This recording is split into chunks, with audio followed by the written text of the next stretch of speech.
Good morning, everybody. My name is Ugochi Izora, and I'm the head of operations for Livestock 247. Welcome to our very first Livestock conference. And the theme for this conference is de-ethnicizing the livestock sector as a possible solution to the farmer herder crisis. Now, we just have a few information for everybody. Please listen. Now, only the participants, only the panelists will be allowed to speak. Only their mics are turned on. So if you have questions as a participant, please drop it in the chat box and we'll answer them as we go on. At different points in time, there will be polls during the conference, polls to get your opinion on certain things and just to gather information. These polls will take between 20 to 30 seconds.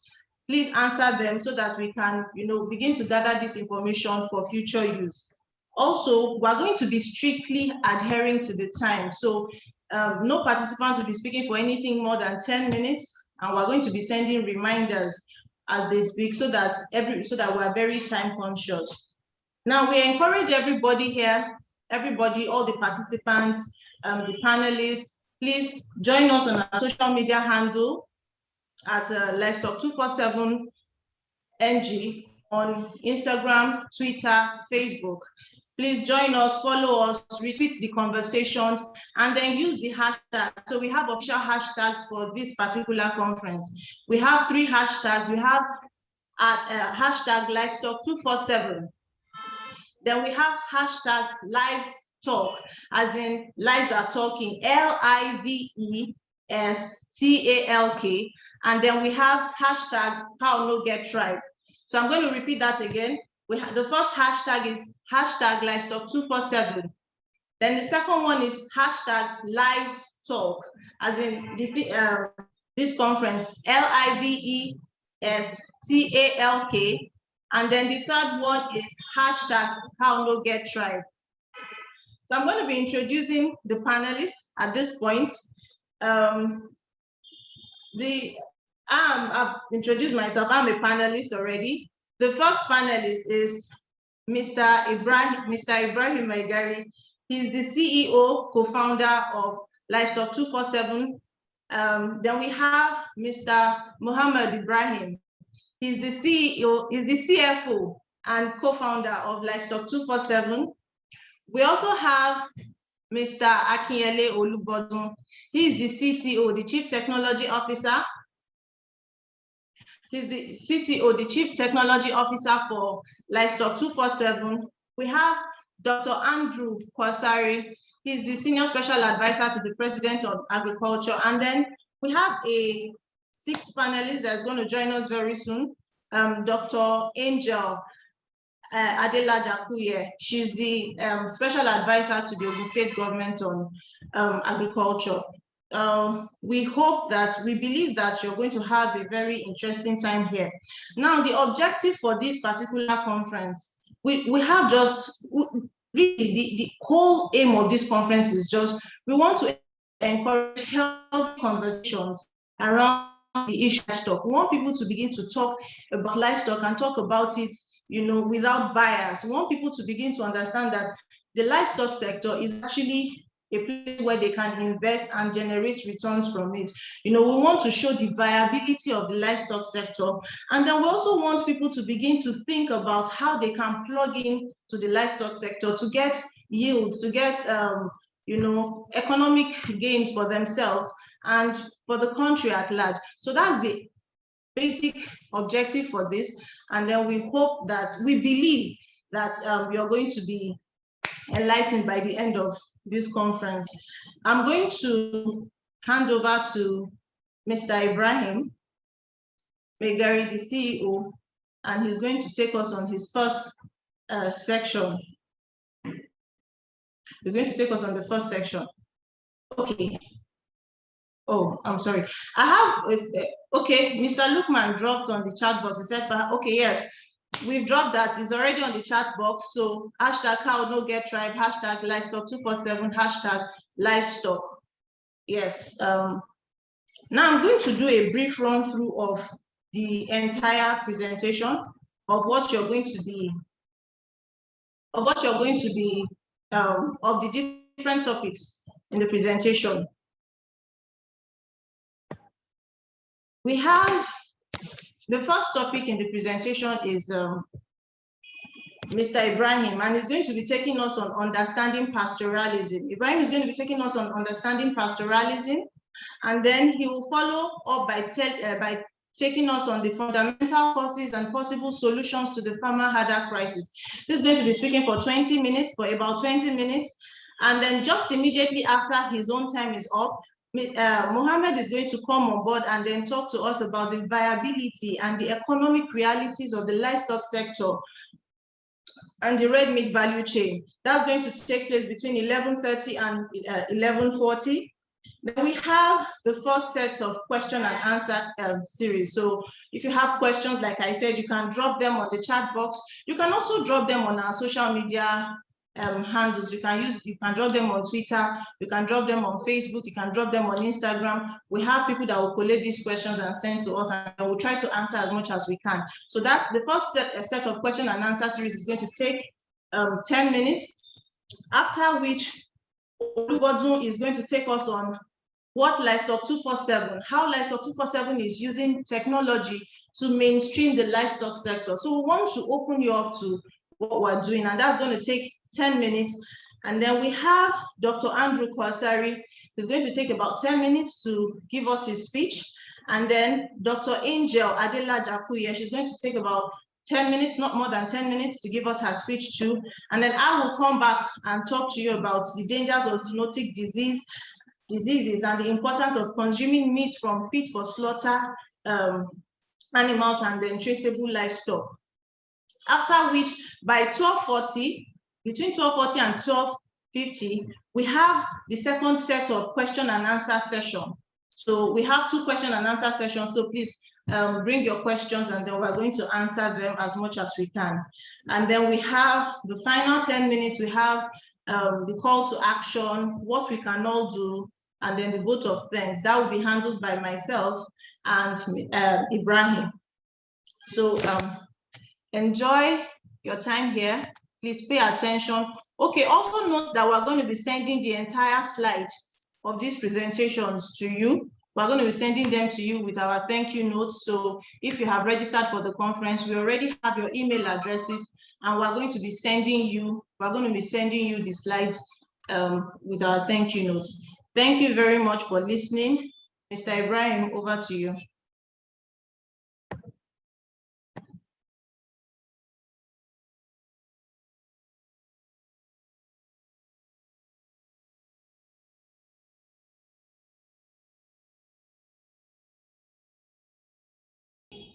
Thank you very much, Ugochi.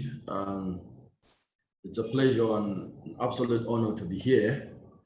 I would like to once again welcome everybody that's taking time. I know it's a weekend and most times people rest from the hustle and bustle of life, but we've taken time to all gather here, and people are still joining. I think we're almost getting to about 70 now. And last I checked, we had almost about 500 registered, and I know it's increasing. So once again, thank you very much on behalf of the board and management of Livestock 247. We really appreciate you having the time to discuss with us and to join us. It's very interesting and very important event. Like Ugochi introduced, the Livestock series intends to create a platform whereby we'll start having healthy discussions around something that's is potentially a multi-billion naira industry, but is been hijacked by sentiments from both sides. So our intention is to actually have objective, real, market-driven and solution-driven discussions, so that we can all collectively put our heads together as professionals to solve this problem and to open up the sector, to mainstream the sector, and to also highlight some of the things that Livestock 247 has been doing over the years. And we thought as industry leaders, we can't just sit by and and observe people that do not have interest or do not have the deep understanding of the workings of the sector derail or divert attention from the real issue.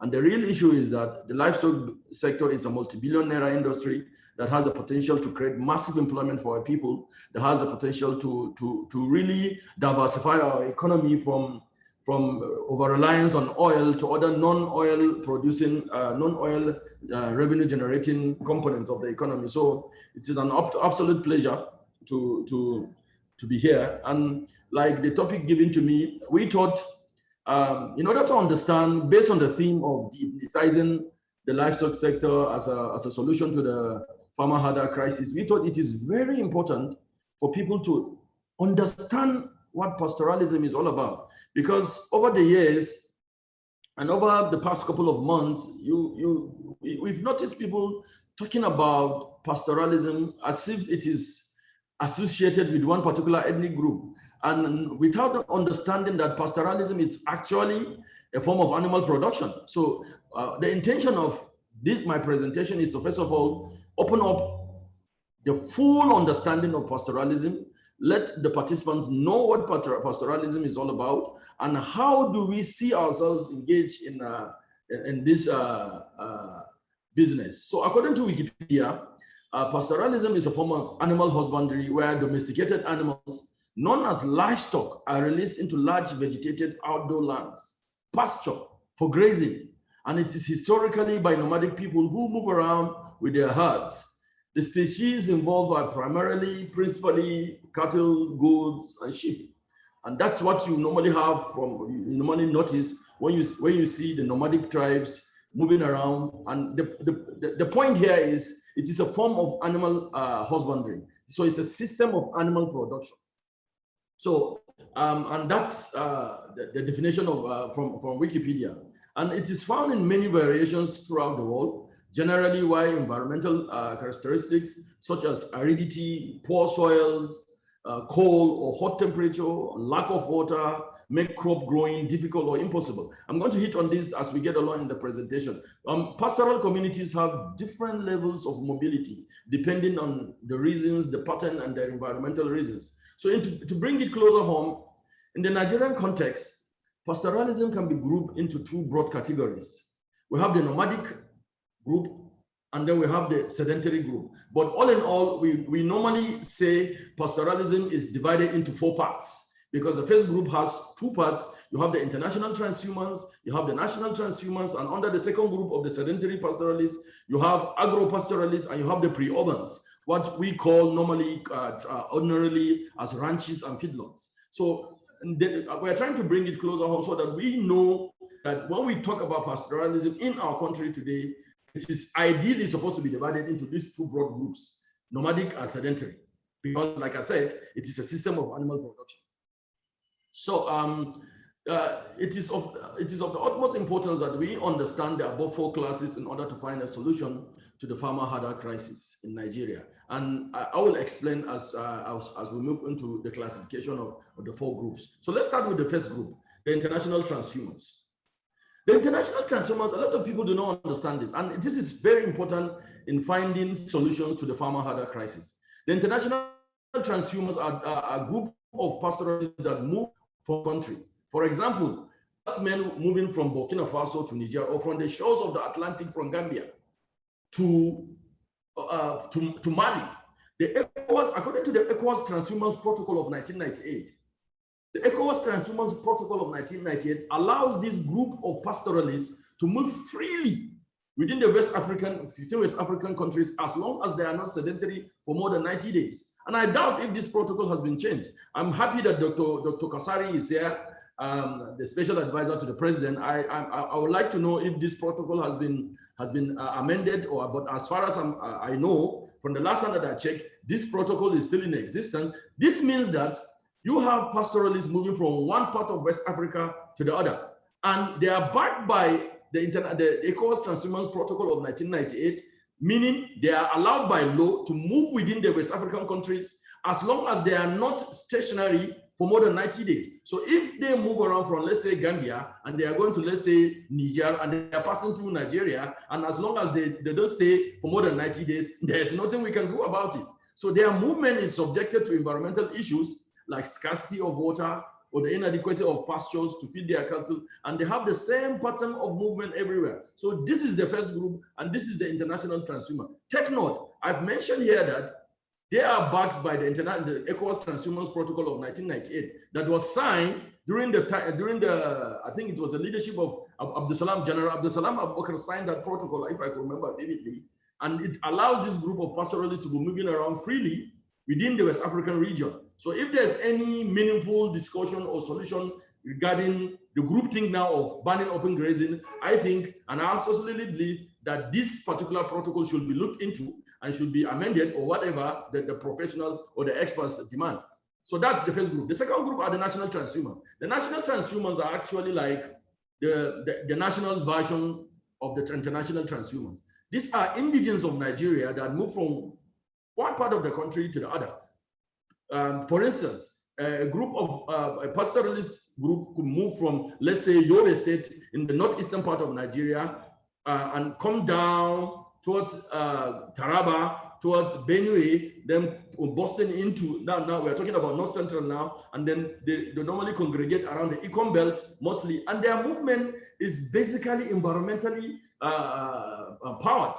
For instance, the rain stops early in the north, and they start moving southwards. For instance, from October and November, that's when the rain perennially stops in the north, the rainy season. So they move the moment that they start having dry lands and water deposits disappearing, they start moving southwards. And the reason why you don't get to hear about their movement or the clashes between farmer during this movement is because when they are moving, most of our farmers, because the rainy season harvesting period for farmers, mostly in the central belt of Nigeria, in the middle belt of Nigeria, is around October, November. So they're basically moving during the harvest period, and our farmers also need them to deposit their dungs to regenerate the soils and stuff like that.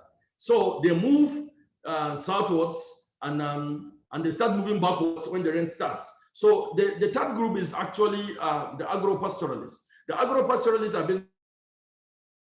basically farmers who settle in a community, rearing cattle, and they cultivate crops to feed their cattle and to sell the cultivated crops to the markets. They also graze around their farms, but not too far away.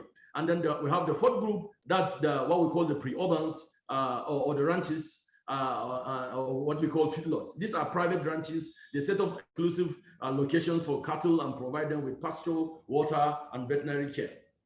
So these are the four groups. So the reality, according to the International Livestock Research Institute, is that 95% of livestock population of Nigeria is under the ownership of the first three groups, and only 5% is under ranches and feedlots. And the question to ask is why? Why are we having 95% of our national ownership of livestock ownership under the first three groups and only 5% under the last two groups? It's basically because of cost. When you are producing commercially under ranches and feedlots, you cannot compete with the zero grazing, because open grazing equals to free food. The nomadic pastoralist moves around because of competition, and that takes me to a very, very important part, that this five group, the last group are producing commercially. They provide water, they provide veterinary care, they provide feeds commercially. So when they produce, they hardly cannot compete with those that produce in using the open grazing methodology, meaning nomadic pastoralism. So that's the reality, and we have to understand this. If we want to achieve any meaningful progress in solving the pastoral, the perennial farmer harder crisis, I think we have to improve on the 5% and then decrease on the 95%.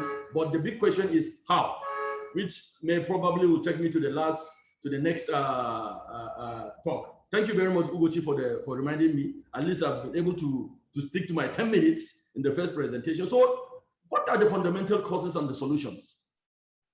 Like I mentioned, the farmer harder crisis is a competition over resources. as in water and pasture. The nomadic pastoralist is in search of water and pasture and for his herd, and the farmer needs land to plant his crop. So this is the crux of the matter. Let's strip down all the conspiracy theories and whatever. The crux of the matter, and I'm very sure Dr. Andrew Sarri will agree with me based on their research on the National Livestock Transformation Plan. The basic root cause of this problem is competition over scarce resources. If there's provision of water and pasture for the nomadic pastoralists, I have a feeling that pastoralist doesn't have any excuse to move around. And the farmer equally needs his land to plant. So the nomadic pastoralism is no longer sustainable. We all agree. Nomadic pastoralism is no longer sustainable. Everybody knows. Agreed. But how do we go about proscribing it without providing a solution to the 95% owners of our national herd? Like I mentioned, only 5% of the ownership of our national herd is under feedlots and ranches. So if we are going to ban, because at the moment the group thing is banning nomadic pastoralism, which means open grazing. Fine, we all agree. Everybody knows that it is no longer practicable. If we want to make progress as a country, it's no longer sustainable. We have to make our livestock production sedentary. We have to make our nomadic pastoralist community appreciate this fact that they need to settle down. But how do we go about doing this? Like I mentioned, don't forget that nomadic pastoralism equals to free food. I'll also mention some very hard facts here.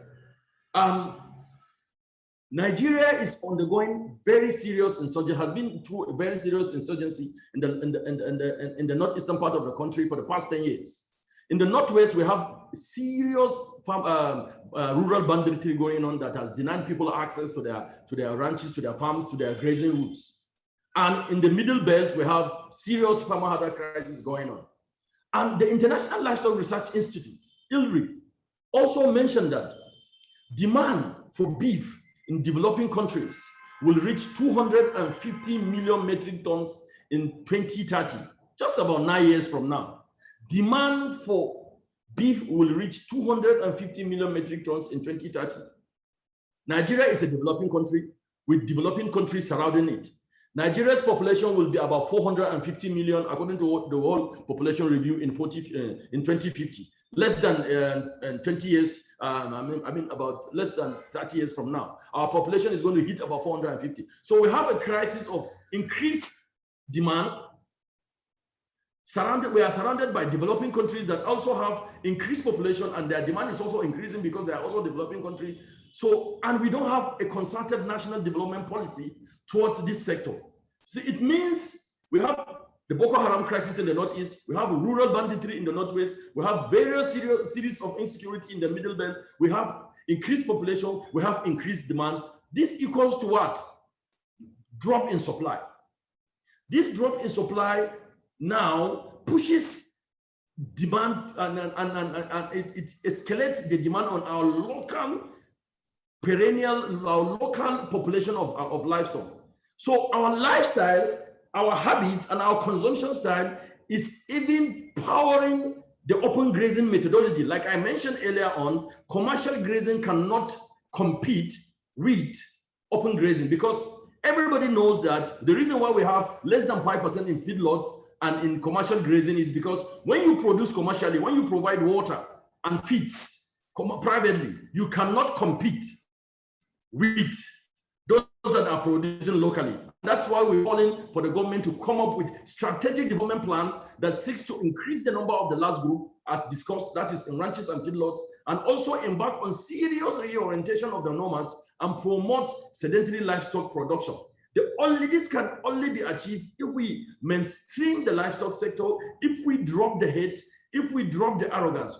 The two things that are stifling the success of various beautiful government plans like the NLTP, there are two things: hate and arrogance.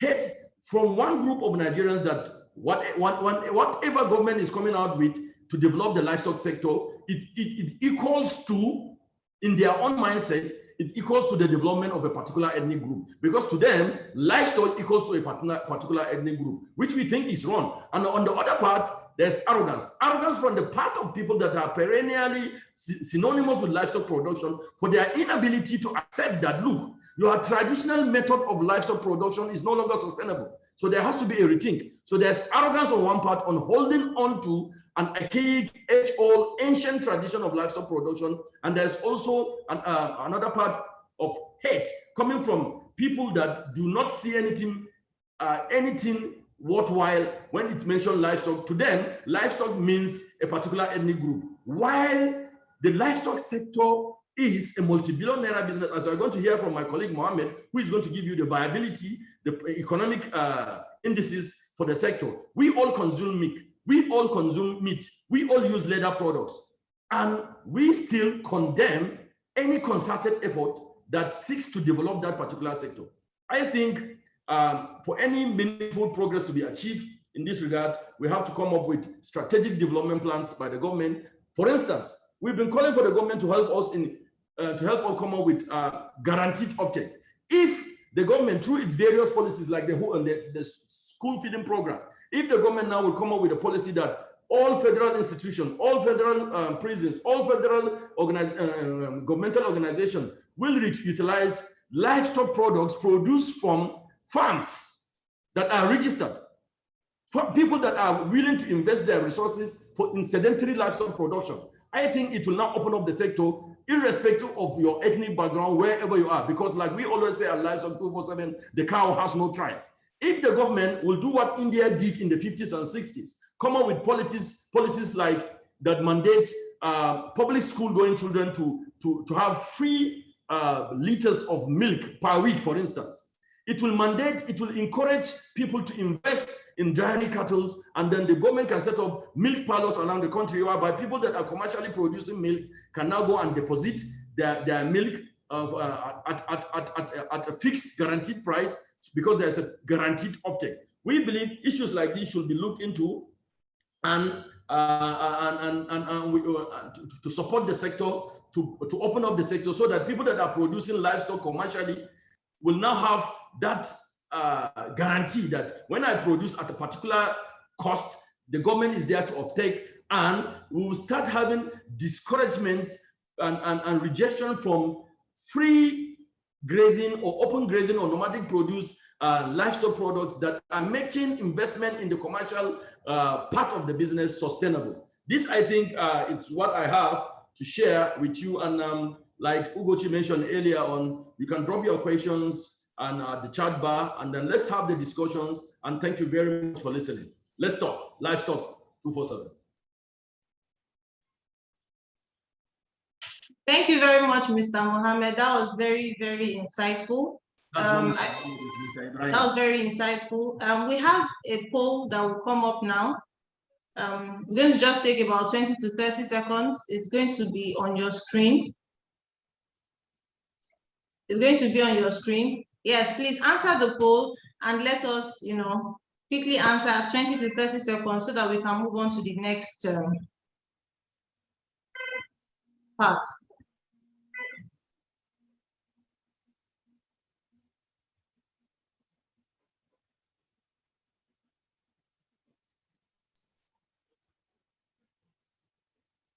So while you're answering the poll, please don't forget, you can drop your questions on the chat box. You can also drop them on our social media handles. That's the Twitter handle, Facebook, Instagram, and all of them is at Livestock 247NG.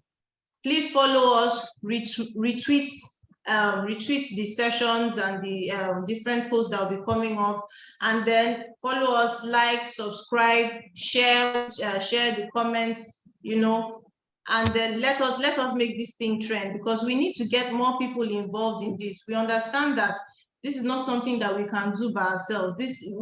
One person cannot handle this. One company cannot, do everything that needs to be done to mainstream the livestock sector. And we're throwing this out.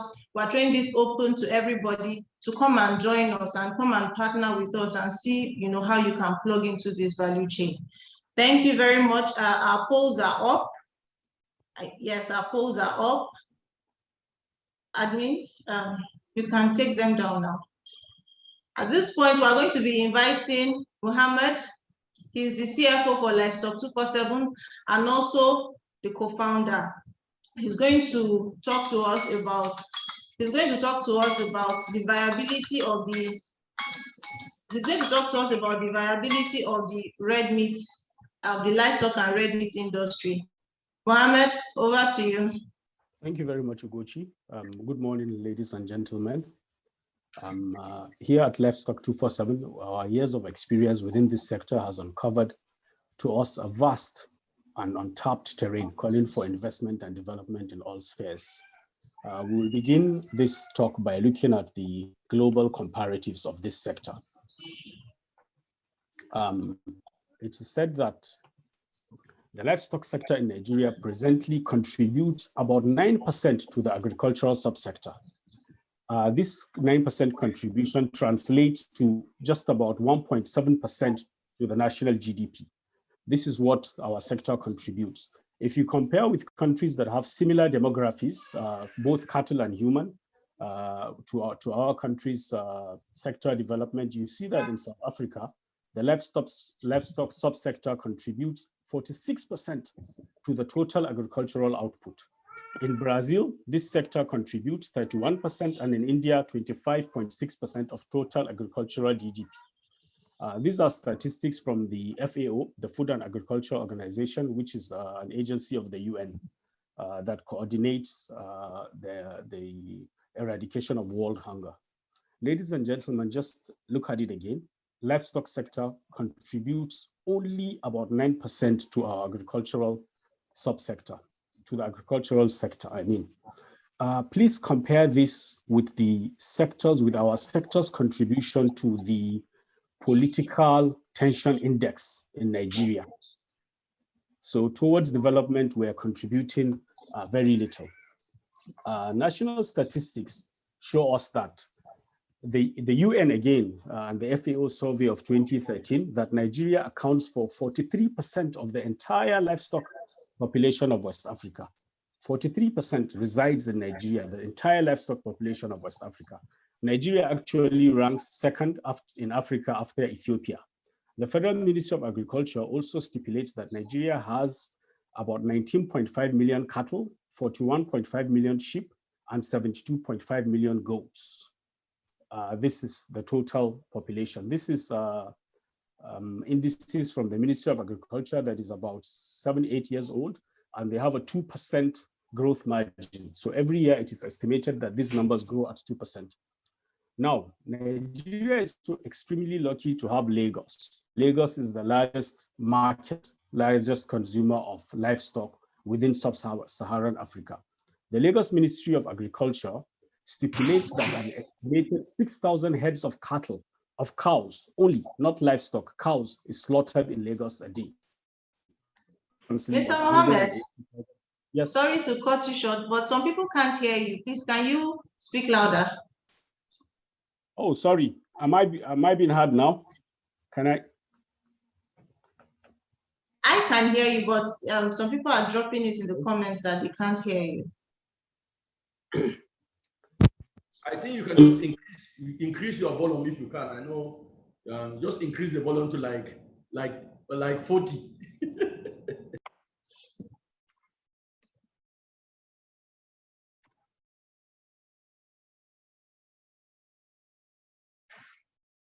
Okay, now it's totally gone.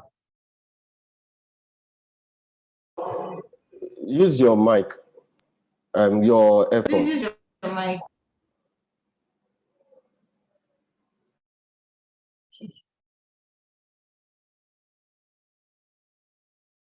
Is Mohammed still there?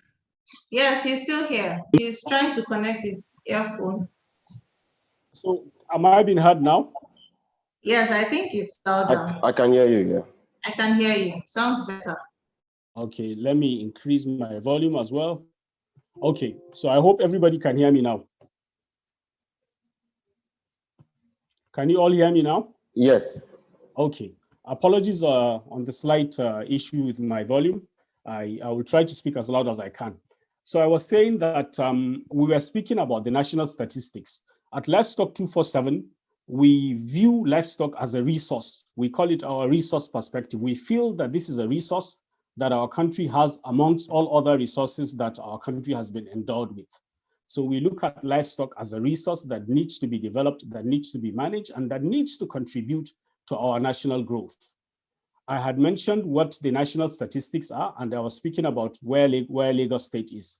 Again, I go back to that to say that the Lagos State Ministry of Agriculture estimates that Lagos slaughters 6,000 heads of cattle in a day, which translates to about 180,000 cows a month that is being consumed in Lagos. The estimated trade value of the Lagos cow industry, cow consumption, is at about 27 billion naira monthly. 27 billion naira monthly only in Lagos is consumed through cows. We're not speaking about other forms of animals here, other forms of livestock. And if we look at the fact that Nigerian population is estimated to double to about 400 million by the year 2050, with people living in urban areas estimated to triple from the present 94 million to 280 million, we can only conclude that our consumption is going to increase by the day. What are the gaps we've noticed within this industry that we feel makes it very viable? As my colleague Ibrahim mentioned earlier, the ownership structure of livestock in Nigeria is greatly skewed with nature of animal husbandry. Again, the International Livestock Research Institute indicates that 95% of livestock in Nigeria are under pastoralist ownership, and only 5% are in ranches, in feedlots, or in any other form of intensive production. If you look at the products that come from this livestock, we are speaking about meat, milk, and leather. Starting with meat, the annual domestic and imported slaughtering in Nigeria is estimated to be at about 7.5 million cows per annum. This again is a study from one of the GEM series, I think in 2018, which is a DFID sponsored program. It indicates that 7.5 million cattle. Now, if we look at the fact that we have 19.5 million cattle in our national herd, growing at a rate of 2% per annum, and we are consuming 7.5 million cattle, it only shows that a lot of the cattle, a lot of the livestock in general that we consume in Nigeria is imported. There isn't any concrete study as to what percentage of what we consume is imported, but a lot of experts have stipulated that as high as 50 to 60% of our consumption is of imported animals. A visit to any of the cattle markets, the major cattle markets in Nigeria, will indicate so to you. If we now look at the end market, when this cattle is slaughtered, what happens to the end market? Here also, the traditional open air stalls, our normal market of buying meat, constitutes about 85% of all the meat trade in this country. So it leaves the retail supermarkets, the meat shops, and all other forms of marketing on a mere 15% of the total. Again, we feel that from the above, we can see that opportunities are abound in the marketing, in the slaughtering and processing, in haulage, and in storage in the red meat value chain. A lot of these things are still being done as archaic as they are being done a long time ago. The red meat value chain is one subsector within the livestock sector that is adequately calling for investment and development from all angles. We go to milk. The NLTP, I'm very happy Dr. Andrew Sarri is here. The NLTP stipulates that Nigeria has a yearly supply gap of 700 million liters of milk. 700 million liters of milk is what we import. This results in an importation bill of about 173 billion annually from a country that is fraught with a lot of economic hardships. We yet spend 173 billion annually in the importation of milk. Leather is the third product. The leather industry seems to be a bit more viable than the other industries. There's a study by International Credit Rating Report, the JCRVIS report, that stipulates that Nigeria generates about $600 million annually through leather exports. This export is done only through the tanning of about 40 to 50 million skins per year. And the sector employs about 1 million people. And we know that most of these are informal employees. The brief outlook we have shown here will convince us that the livestock sector in Nigeria, if properly harnessed, is a viable sector that can contribute immensely to our national growth and reduce the tensions we have. Thank you very much, everybody. Thank you very much, Mohammed. Thank you very much. That was very, very insightful. I'm sure we all gathered a few information, and I want to believe that we're beginning to see how viable this sector is. We're beginning to think of how, we're beginning to open your minds to see how you can plug into this sector and harness the rich resources that we have in it.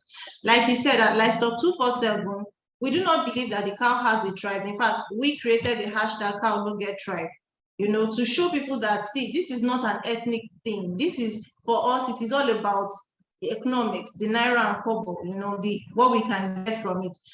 So we're going to start our first set of question and answers, and we're going to be answering some questions. I can see some questions already in the, some people are asking questions in the question and answer part, and then some are dropping them in the chat.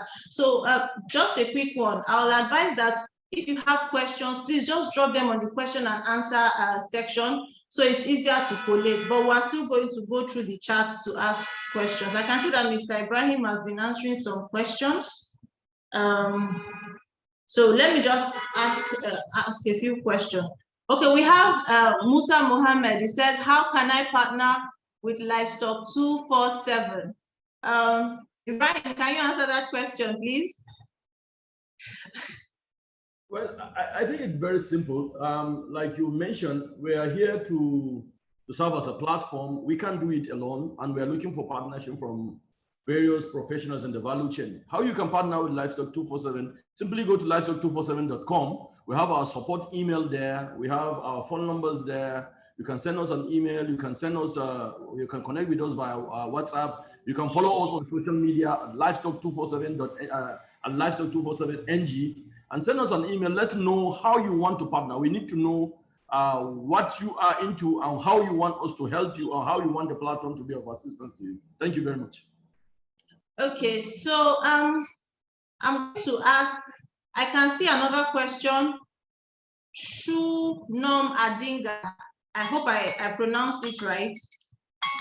He asked, that was a very good presentation from Mr. Ibrahim. Oh yes, sorry, I forgot to add that the second polls are coming up. So please answer the polls while we do the question and answers.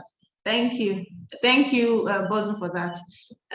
He said, I'm from 3C-degree ranchers, managers to cooperative KYC ranching model. Please, what is the practical reality to achieving community ranching? I believe this question will go to Ibrahim. I mean, you talked on something like this. Yeah, thank you, Shunom. And I think the concept of community ranching is also what we're advocating for, because we know commercial feedlotting may not be sustainable, but at the same time, open grazing, as in nomadic pastoralism, is no longer sustainable. It is not possible. So community ranching is the way to go, which falls under the categories of Agro-Pastoralists. If you join us earlier on when I was making my presentation, I mentioned that the pastoralism is divided into two main groups, and then the third section under the second group is the Agro-Pastoralist. The Agro-Pastoralist is actually the most, we think, the most Afrocentric method. The Agro-Pastoralist is basically a farmer. These are the group of herders that you find virtually all over Nigeria. You can see a full that has been existing in Igbo 70 years. You see them in Yoruba land for 50 years. They are basically farmers. They stay around villages. They have their own huts outside or outskirts of the villages, and they have their own cattle. They produce their own food, and their livestock graze around. So the community type of ranching is an extension of that system, which we think suits our terrain very well. But we need to be very conscious of the fact that this community ranching must be strictly guarded. It must also take the interest of farmers in those communities. Because like I said, free open grazing is equals to free food. When you are doing community grazing, and if the interests of the farmers are not protected, you will start having community clashes within that community, because the livestock will be grazing to eat up the crops planted by the farmers. And I think this informed while in some months ago, when the government started talking about such initiatives, but agreed using different and very politically explosive terminologies like colonies and ruga and stuff like that. It's all about creating community ranching models, whereby you have community of ranchers putting their growing their own food. But look, as I mentioned, I'll give a statistics here. We did a survey in 2016.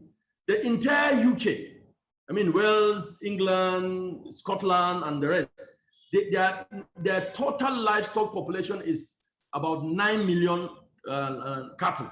In terms of cattle population, it's about 9 million. They imported feeds in 2016, animal feeds, because they don't have land as we do have. So they rely on imports. They imported animal feeds to the tune of almost £1 billion sterling in 1 year.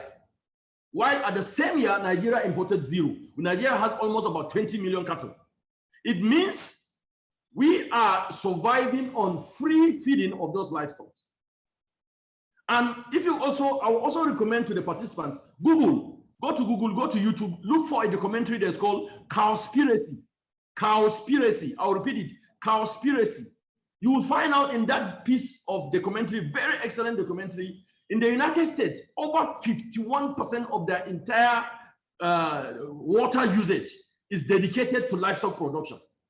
Because one cow consumes averagely 100 liters of water a day. So these are things that we need to take note of as we move into providing solutions and creating community grazing. I hope I've answered your question.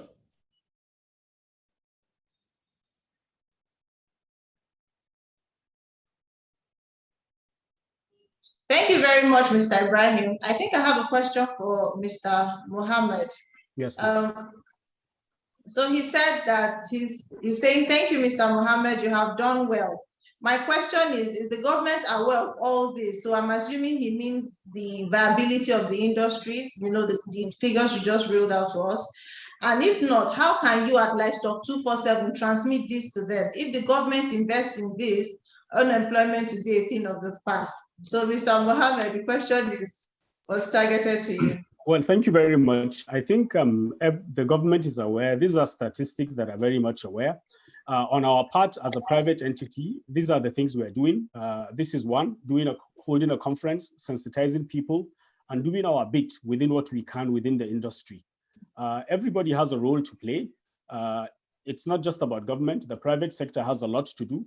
And I'm very happy that Dr. Andrew Sarri, who is leading one of the most efficient or most viable projects within the livestock setup from the federal government angle, is here.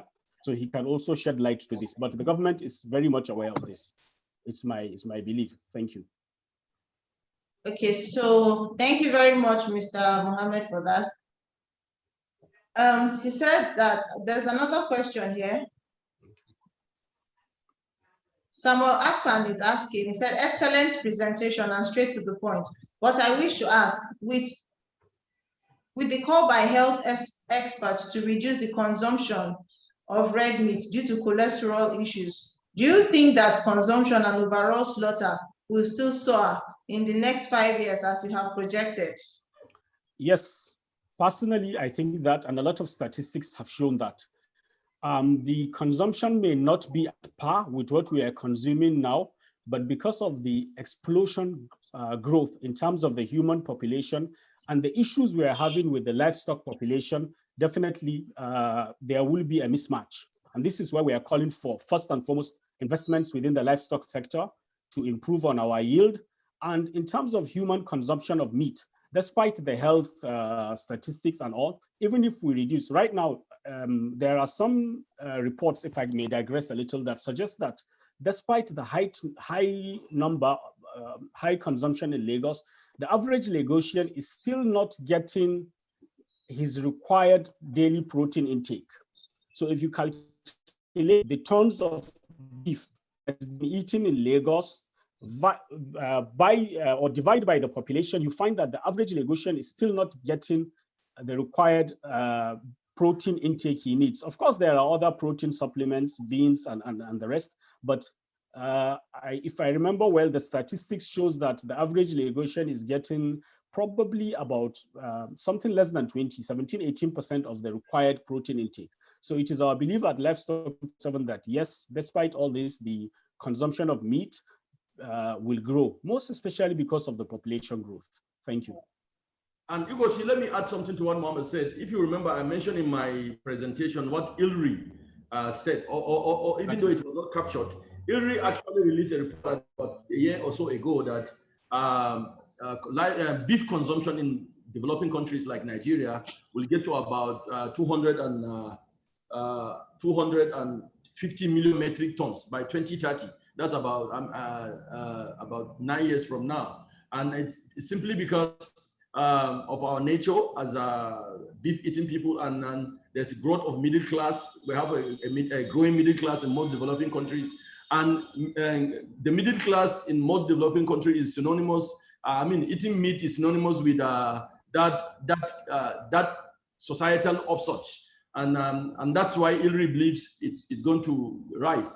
Of course, in advanced countries like Europe and America, it's going down because of the vegan movement, and because it's going down, it is going up in developing countries. So I believe investment in the livestock sector will continue, even though we have a lot of activist movements around that sector that are calling for diversification to plant-based protein products. But I believe it's going to grow for a while in developing countries. Thank you. Okay, thank you very much, Mr. Ibrahim and Mohammed. Thank you for answering the questions. I think that's all we can take on this particular session of question and answer. Are the polls ready? I think that's all we can take. We're going to continue. Please continue asking your questions. We're going to continue to take them, and then the ones that we cannot answer during the course of this conference, we're going to gather them together and then try as much as possible to answer on our social media handles and then on the livestock discussion board. So that's also another place where we can have rich and robust conversations on this. Are the polls ready? Are the results? Ugochi, I think the participants should also know that even though we may not be able to, due to constraints of time, we may not be able to answer all the questions, but we are going to send emails of answers. And please click on Livestock 247, click on Livestock.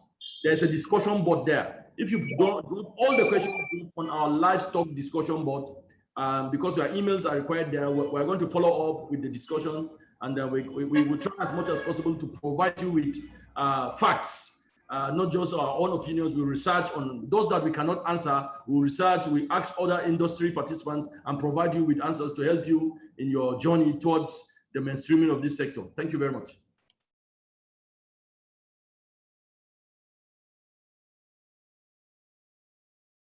We have another poll up. This is a different poll, right? This is a different poll from the other one that was put up. So please, let's quickly answer. We have just a short time to answer this. We're trying to gather information, that we can use for research and also just for information so that we can know some of these things. And we want to work based on facts and not just what we think. So have we answered? I think we can take the polls down.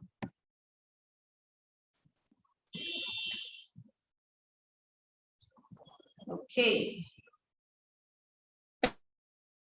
Thank you very much for answering. At this point, I'm going to be inviting Olubodun, who is the Chief Technology Officer for Livestock 247, to come on board and talk to us about what Livestock 247 and what Livestock 247 is doing to mainstream the livestock sector, and how we're using technology to do that. Thank you very much, Olubodun. Over to you. Thank you, Ugochi. Hi, everyone. I would briefly I would just like to talk about what we've been doing in Livestock 247 to mainstream livestock, to mainstream the livestock sector, and how we've been doing it. And sincerely, this is more like called to everyone that see the industry is actually viable. So let me go into my slides.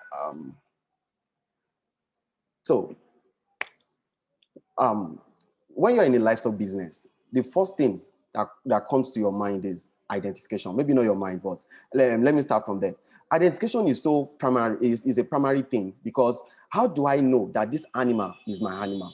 The journey to Livestock 247, to us starting this company, actually started with that idea to solve the farmer herder crisis back then about 2015.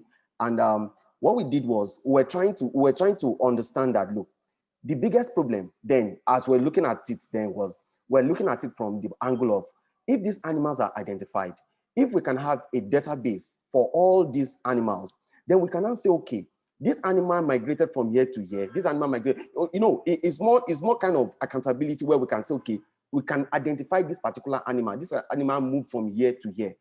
Almost the same thing that we have national IDs and the rest. And that was how the idea started. Then we partnered with MTN to launch it in 2017. We actually launched an animal identification and management system then.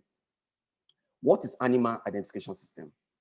It is a system that creates a national database of livestock according to the conventions and protocols of OIE, which is World Organization of Animal Health, to ensure farm to plate traceability. What do I mean by the farm to plate? To ensure that from the beginning, from farm where the animal is coming from, it is being traced. The lifestyle, the vaccinations, everything about the animal is traced. And you can, when you get to your table, you know that this animal is fit for slaughter. This animal doesn't have any ailment, or this animal is actually fit to for consumption. So it's also to ensure farm to plate traceability, disease surveillance, because if we know where all the animals are, if we can identify them, if there's a breakout, maybe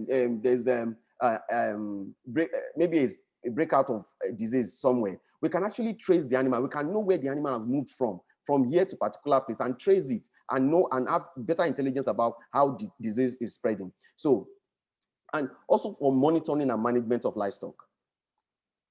Why animal identification? Like I said, it's for tracking of animal vaccination, tracking of medication, tracking of diseases, and general animal law. Part of also what we have done is we realize that after we've identified the animal, there is something that is still remaining.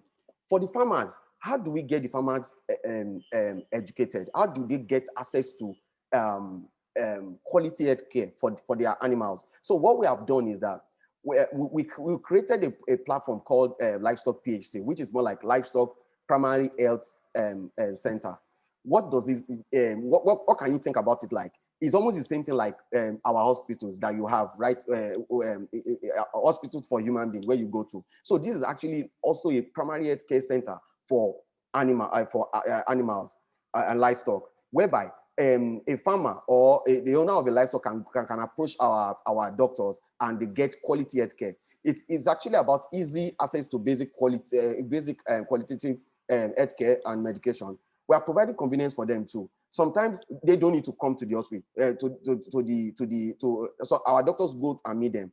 Sometimes they don't need to come to meet us. We always go and meet them, and we provide that quality service for them. We are providing access to better management practices for them too. Now, what are we doing? We enlighten them, we give them enlightenment. We have an online platform for recording all the animals, whereby the animals are identified, and we know the history, the health history, and everything about the animal. We have consultation, we have treatment, and so we treat and we do surgery for the animals too. We also have ambulatory services. They pay via POS, and we also do vaccine campaigns for them. We also have another good initiative that we call Silo. Silo is more like an initiative that we intend to provide modern, qualitative, modern animal health services to rural communities.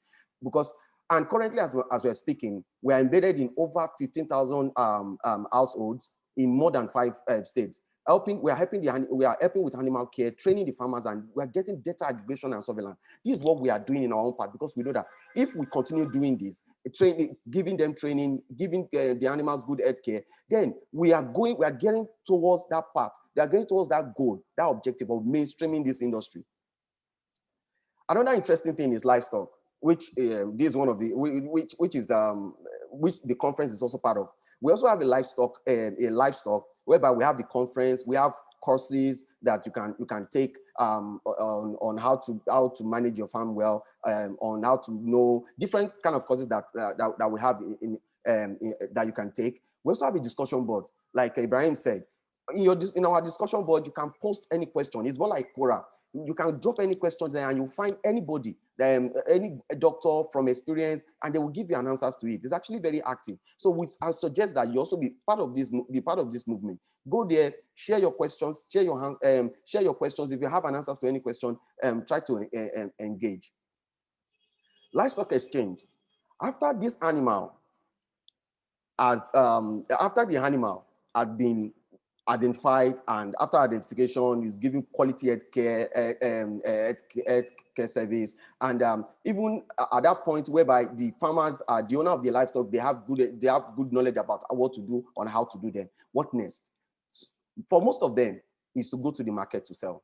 We have provided a platform, an online platform, for these merchants to be able to sell their products. All you need to do is just contact us, and we will, because we are online, we are online, and we are everything livestock. We can link you up to a buyer, someone that will buy. But when you come online, you register as a merchant with us, and we can now have that exchange of selling online. Another interesting thing we noticed was we realized that buying in cattle market has been there is a big pain point about buying in cattle market, which is cash. Cash is a big issue about livestock market. And why is it an issue? You realize that most of these markets are somewhere that are not really, maybe their networking, GSM network is not so good there. And whoever that is selling will say, I need my cash. So, and the biggest risks about this is more like the security issue, because carrying, and we know when you are trying to buy a truckload of cattle, we are not talking about small money. We are talking about heavy funds. So going about with big cash like that is putting the whoever that wants to buy at a big risk. So what we have done is that we have a platform where we have built with banks that you can actually go to the market without anything. You can go there with our cards, and when you get to the market with our cards, you can do your transaction there, because we have our agents there that are ready to help you with the transaction. All you need to do is just go on our platform, register to be a buyer, register as a seller. Then you get the card. We take you through the process. Then you can go to any market to go and transact. This will help because we believe this will help for financial inclusion, and bringing a commercial bank into this. We give even the merchants and the buyers, they will give them rest of mind, that at least they have the rest of mind that their money is will not disappear. After selling the livestock, what next? Then food. It's being processed, and it gets to the table. So what we have also done is that we realize that, look, how do we ensure that Nigerians are eating quality meat, they are eating wholesome meat? Then we decided to say, okay, let's also provide a platform for everyone in a way whereby meats are being processed in a very hygienic manner, and such meat we will deliver it to you, to your house. Currently, we are in Lagos and Abuja, and our system is fully automated. When I mean, you can order online. You can order online seamlessly, and our meats are being processed under hygienic. So we also have a referral program we added to it to help people make money. Now, what I would like to say is that, please, what I've said in essence is just to let you understand that this the livestock sector is not just it should be seen in another light. We should stop thinking about it like just for a particular ethnic group or anything. Come, let's partner together. These are things that we have done. And I believe that a lot of Nigerians have fantastic ideas. We have good ideas on how to also take this to the next level. Come, look, we are open for partnership. We are open for discussion. If you have great ideas that you want to talk about that we can use tech to solve. If there is anyone you have solved before, let's share. Let's collaborate. Because for me, it's not about competition. It's actually about collaboration. So I would like to. I don't know if people have any questions. I know when we get to question and answer, I'll be able to answer. But I would just want us to know that this business is a viable business. It's not just about one ethnic group or another. We have people doing meat sharing everywhere. Let's use tech to mainstream this. So thank you very much for this. That's all from me. Thank you very much, Olubodun. Thank you. You can see how passionate you were speaking about, what you're doing with the tech in the livestock sector.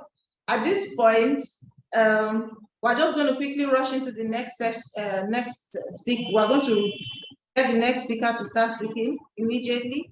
Dr. Andrew Sarri is the Senior Special Advisor to the President, and is going to be giving us a brief speech of about less than 10 minutes on something that he's going to be talking to us in less than 10 minutes about this whole conference. Comes on board. Let me extend our gratitude to my friend and brother, Dr. Andrew Sarri, who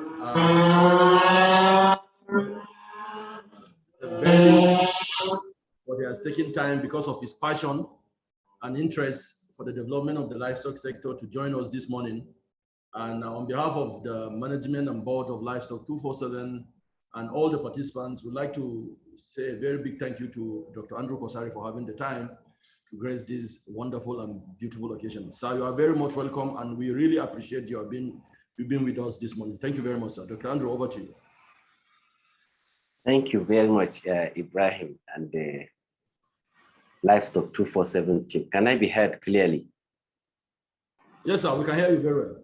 Okay, thank you. So, Ogochi, thank you. I instead of providing a speech, I would rather shed more light on issues raised already by the previous speakers and to clarify from the perspective of government and government policies and strategies.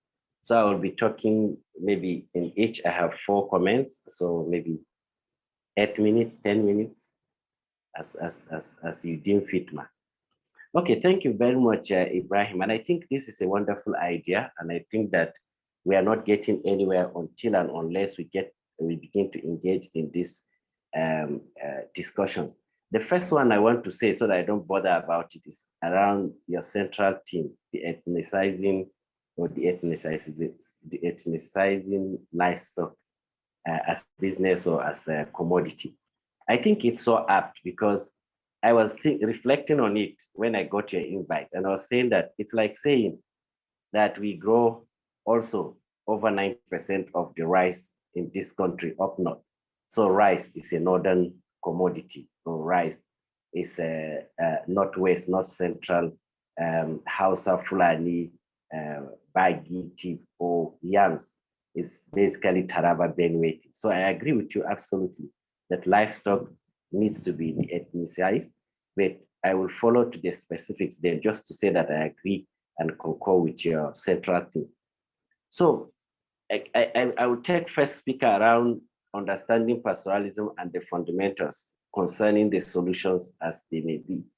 I would just pick 2 things. First is transhumance, international and local.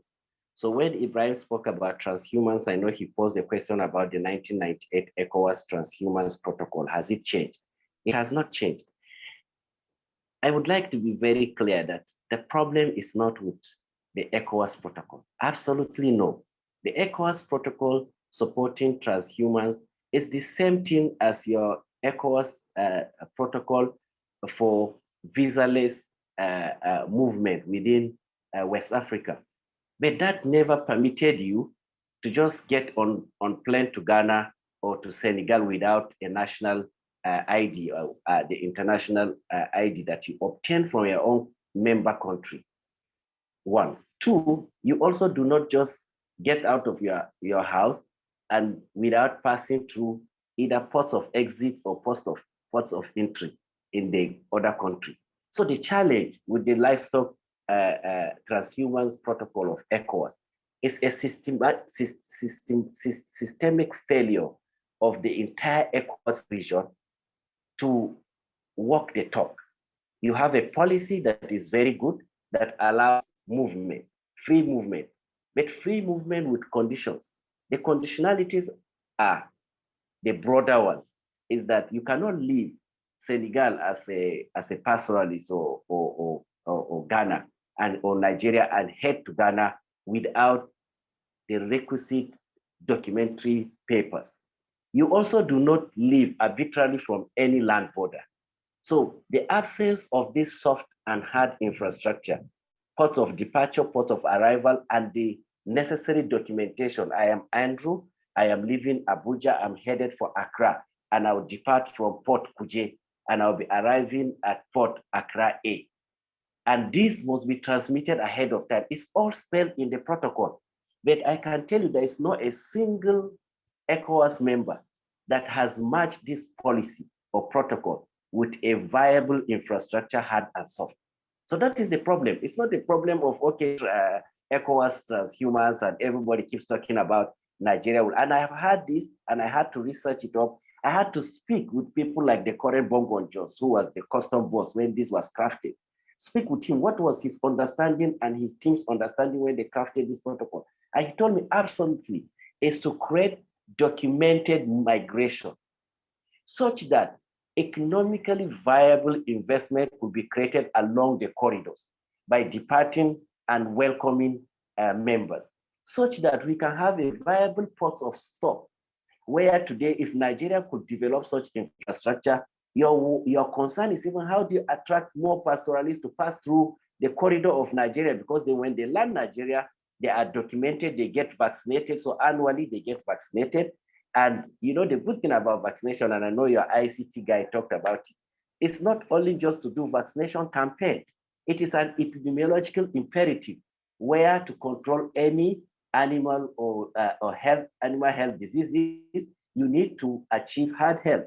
To achieve hard health, basic epidemiology, 3 years, consecutive 3 years of nothing less than 75 to 80% of the head vaccinated annually for a particular disease of target. So that means we can actually turn this into an economic gold mine if we develop our corridors appropriately and allow this migration in a documented manner and sell services. So sell feeds, sell water, sell health services, sell human health services to the pastoral community. So just to say that is not the issue.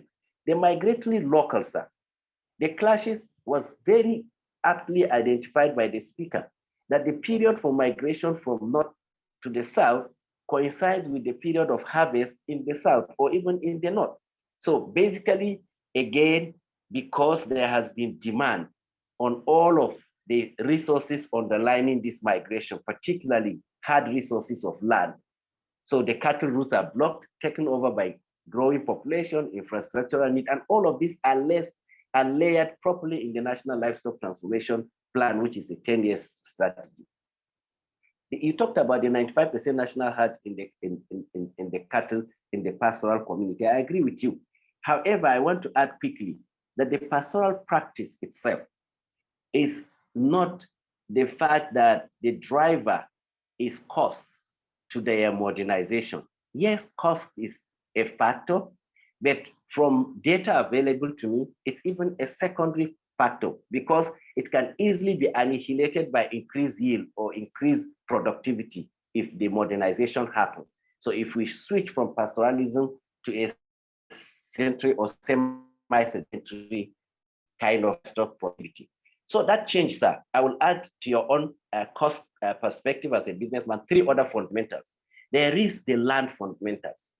The pastoralists will only begin to settle when they own land. And to own land, therefore, this is a conversation of government because you need land, just as you cannot grow rice, regardless of the innovations in the air. So livestock production and crop production are land-based activities. So therefore, you need to deal with the land issue. And this is also clearly identified in the National Livestock Transformation. In addition, sir, on the same scale with land access is knowledge. And I've just done, my team and I have just done a recent analysis that if Nigeria decides to hand over all of 2021 budget, 13 trillion and counting, to the pastoralists in Nigeria, they cannot modernize.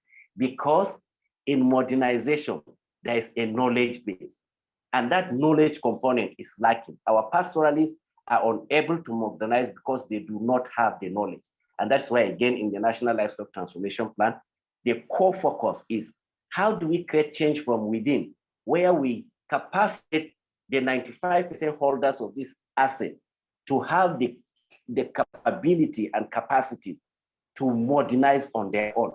And I can tell you that since pre-independence, we have had ranches in this country, but it has never moved the needle within the pastoral community because they saw these ranches as externally done, whether those established in Makwa, in Isanyi, and all of that. So now what we're doing in National Livestock Transformation Plan, why not go for these 95% holders? Identify them as already having the first building block, the asset, which they can use as equity to play. And therefore, build the knowledge base around them and leverage the government-owned land, particularly in the 19 northern states, to create these settlements where they can have ownership. And therefore, our estimated period in the National Livestock Transformation Plan appraisal document is within 24 to 36 months. We will see massive adoption as long as land, knowledge, and access to finance is closely tied together with linkage to market. So basically, this is fundamental for us. So that I would like to just say, sir, that the knowledge component is key, and how to do it is to take this knowledge back to the 95% owners of this asset. And then there, you can now talk of productivity and all of that enhancement and co. I know somebody asked you, what a breed improvement. I hear this always. So Nigerians view this in isolation. The issue around livestock system does not happen in isolation. Yes, breed improvement is good. Yes, genetic improvement is good, but these come in sequence. You must have secured your husbandry practices, secured feed, secured animal health services before you talk about genetic improvement of the local. So what I'm saying to Nigerians is that start with what we have. Don't change a percentage of the genetics we have, but make sure that husbandry, health services, and feed is structured and on a sustainable base. Then from there, you will have enough empirical data that will inform what type of breed modernization and improvement you need to do. I want to quickly talk about the issue about what Mahmoud talked about. Again, that when we I think it's Ibrahim, when we move towards this modernization, what do we need to do? I saw the beautiful photo you showed. And I said, yes, that photo of feedlot is good. But as you said quickly, that may not be sustainable because it's anti-climate change. It actually exacerbates the current climate change.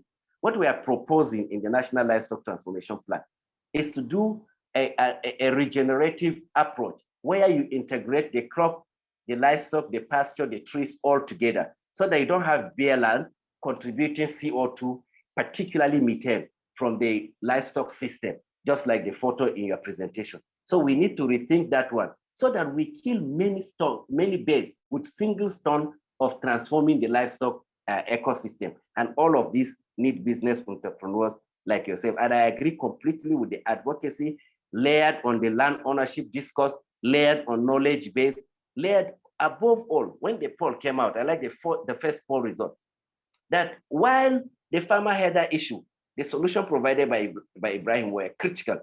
But today, you will agree with me and also identified in the NLTP that what we are hearing today has taken biases, ethnic, religious, political biases have overshadowed the real resource-based conversation around farmer header conflict. And until and unless we are able to deal with it, led by experts like yourself, de-ethnicize it, stop this issue of political bigotry and religious bigotry and hate, then we will not get to anywhere. How do you balance out what happened in Oyo recently? We are saying migratory livestock production is bad. Now you go to the Friesland Campina Wampo, where they are trying to, they set up a milk collection center to try to keep the pastoralists around. And then the youth from the community, I think Ipagaya or whatever, the youth goes and destroys it for no just reason, but hate. So fundamental to this is that today we have lost. There's so much noise that have led us into the woods. We've left the path. And the path is that we must come back to deal with the resource-based discourse and then layer it with all the knowledge bases that will support transformation. We'll talk a little bit, really, the numbers by Mahmoud were very important. And I agree that with the downstream discourse, we must remain consistent that the downstream is very important, but the upstream is what will grow this base of replacing this export with the import. And that's exactly what we need to do. To deal with this upstream, we really need to go to these 95% holders. And because land is an issue, try to do this modernization and centralization in the up north, 19 northern states. They have all of the land. NLTP today has done 4 states, 15 grazing reserves with over 400,000 hectares of land available, unencumbered, owned by government, ready to issue ownership to private entrepreneurs and pastoralists to settle. So I think Nigeria is fighting or creating conflict where none exists if we can remove all of the biases and then settle on the resource base and use innovative way forward to deal with it. And I'll round up quickly by touching your tech gentleman's presentation. I have had this conversation, particularly with Mahmoud and Ibrahim, and I see Livestock 247's part central to this. Listen, ID leads to traceability. Traceability must be layered with practical, hands-on implementation strategy of all of the things you need to do, because dropping the microchip in the cattle or registering it does not solve the issue. But ID, traceability are key, because food safety is fundamental to drive consumption. And driving consumption is fundamental for economic expansion of this pie. And this pie will go around. And honestly, I can tell you that we are not going anywhere until and unless we match those things itemized by your IT with practical way to go about it. And we agree. And I remember sharing with Mahmoud and Ibrahim that just imagine that everywhere we are moving towards this settlement, we also have, we could create multiple economic or business models for rural animal health workers, veterinarians, to make sure that they work with the person, because the knowledge is needed for your microchipping. The knowledge is needed for the updating, because until and unless it's updated, the whole of know-how of MTN becomes useless and Livestock 247, because then you have microchip dropped in on an animal 2 years ago. You check today, you get the number, you trace the animal, but no update, nothing has been done. So that handshake with local know-how, people then that with their little smartphone, or they provide a service, they keep proper record of withdrawal, antibiotic use, vaccination use, all of this. And this could be sold and increase economic activity for rural veterinarians, rural animal health workers, and all of that. So it's just unbundling the whole of this gold mine and trying to find strategic partnership. And I like what he said, it's not about competition, it's about cooperation. And that is just it. And finally, financial inclusion is fantastic, but let me speak a little bit about consumption of red meat. Look, forget about all these activists and groups, pressure groups and all of that. Red meat is a natural food source and fundamentally will remain consumed, because you just need to do your basic nutritional studies about what red meat does. What we should concern us in Nigeria and Africa is that how do we create that middle class to have that disposable income that will push them towards demanding red meat or animal protein. Poor homes will not afford animal protein, talk less of qualitative and quantitative animal protein with clear traceability, nutritional and health benefits. But I just want to end by saying that red meat has its own health benefit, and that's why nature placed it in the food chain and will never leave this. You can research whatever and find plant-based animal protein or whatever. I don't even understand how to reconcile plant-based animal protein. But the truth of the matter is that red meat is good, is very good for healthy living. What we should be talking about is how qualitative it is and what should be the quantity taken and when. And with age, how do you balance out the ratio? Period. Here with us, the end of the world. And I want to say again that Livestock 247 needs to come back on board in critical discussion and conversation with the NLTP to understand how to mainstream some of the things you are doing.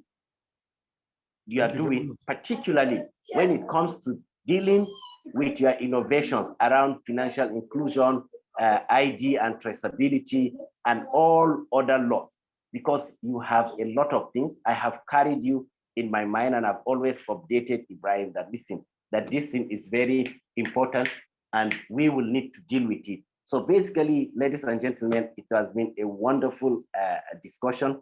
Remember that NLTP is a 10-year program. If we can get it started off and we have all of the 6 pillars done comprehensively, we will deal with this issue. Thank you very much.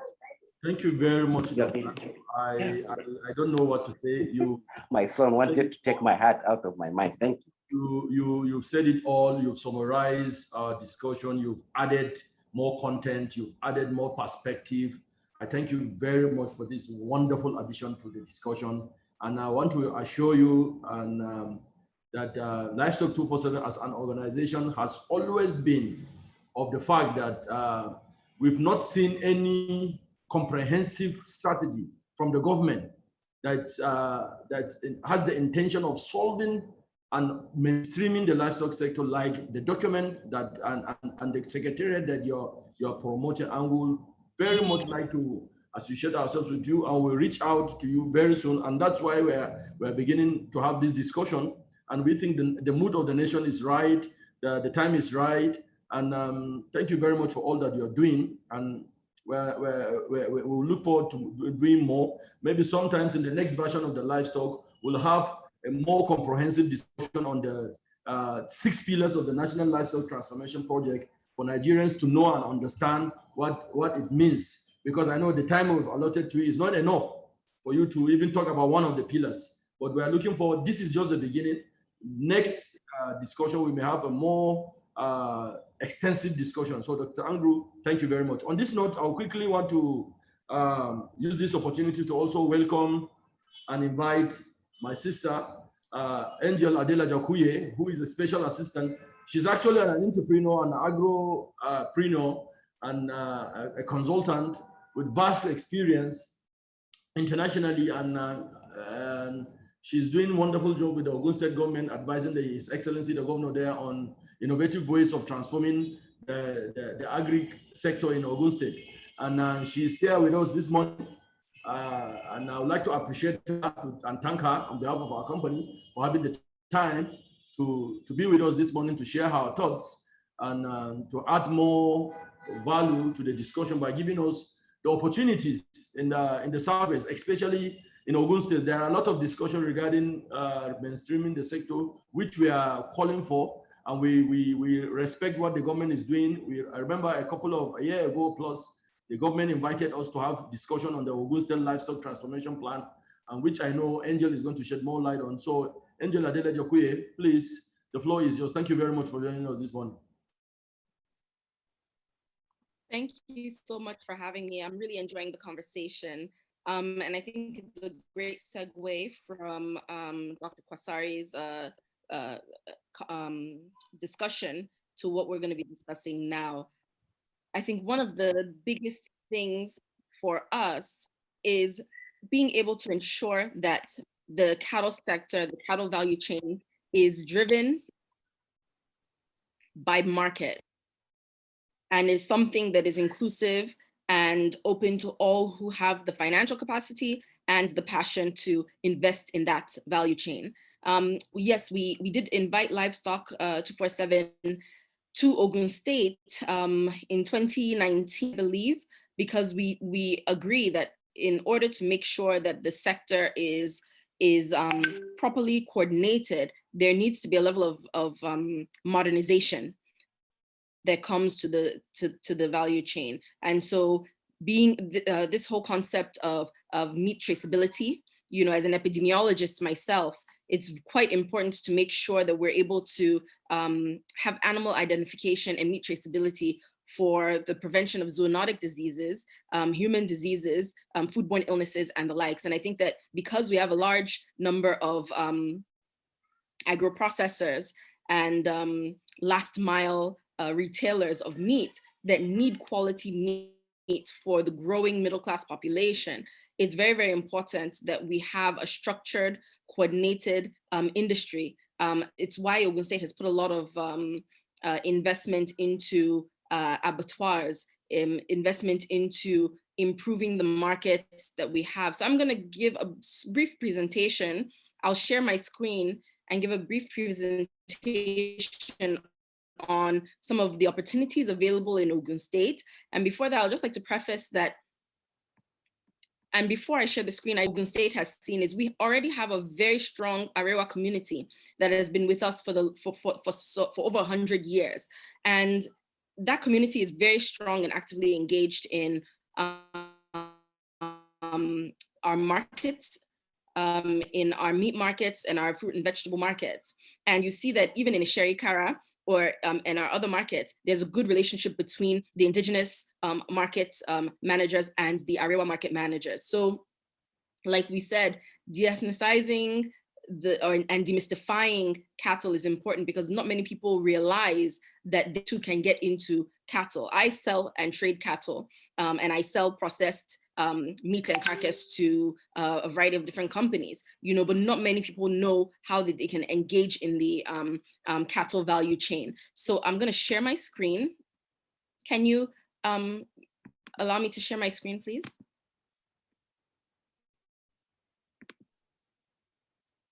But please take down the screen so that she can share hers. You should be able to do that now. Okay. Okay. Okay.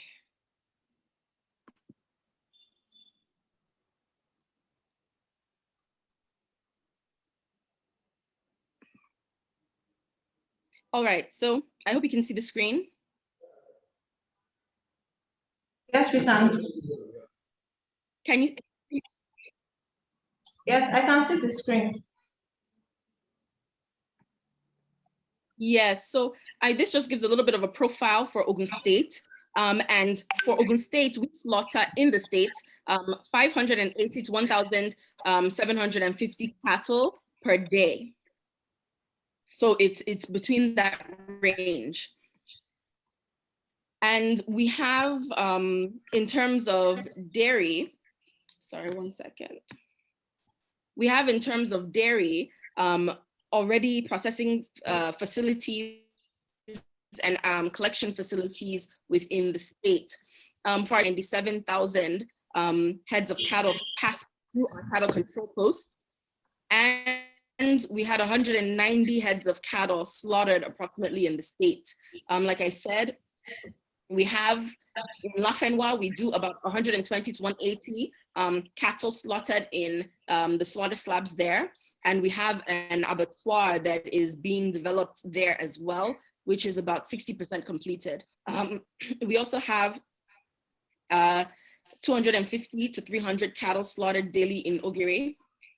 And for 2019, we had a monthly slaughter rate of 15,000 to 45,000. So much less than Lagos, but we also in close proximity to Lagos and also have major agro-processors who need the cattle. So you can see the Ogun State compared to other states. We have indigenously about 31,000 heads of cattle that are exclusively in Ogun. We have less than 500 cattle that are being reared currently in Ogun State intensively, but the rest of them semi-intensive. That's about 2,000 heads of cattle. For us, I think you spoke about this earlier, but 92% of Ogun State cattle are grazed. And right now, Ogun State has strong industrial demand for milk from Nestle, from WAPCO and others. Most of our farmers, they're smallholder farmers. We have pastoral herders. We have Friesland WAMCO in Imala that does milk collection. And we also just signed agreements with Fan Milk, who are setting up their collection facility in Odeda. We also have an industrial processing and distribution for dairy products in Abara.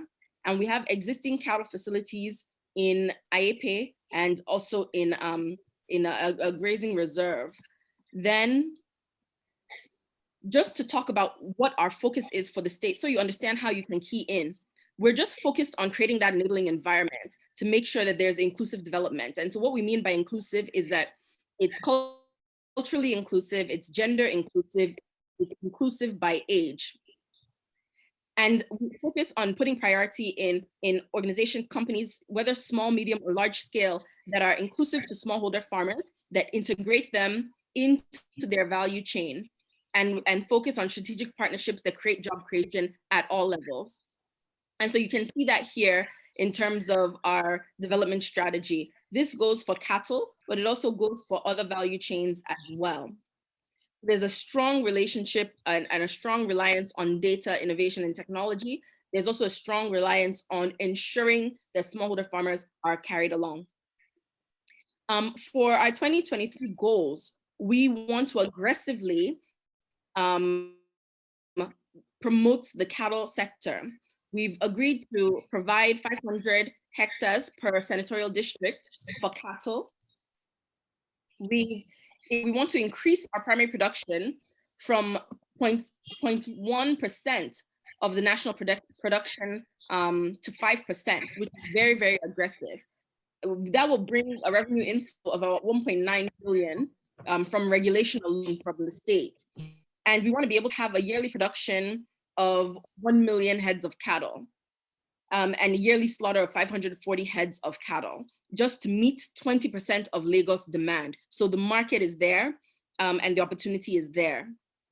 What we've done so far is we have what is currently called an anti-grazing bill. By the time we finish with the stakeholder, that bill was introduced before His Excellency came into office. But by the time we finish the stakeholder engagement, we believe that significant changes will be made to that draft to make sure that we shift it from just an anti-grazing bill to a bill that focuses more on promotion of ranching, that doesn't clearly just ban grazing, but is done in such a way where it entices people to move from grazing to ranching. And so some of the things that should be seen in such a bill include making sure that there's a level of meat traceability, animal identification, as well as making sure that there are community incentives for enforcement of animal traceability, animal identification and meat traceability. That means that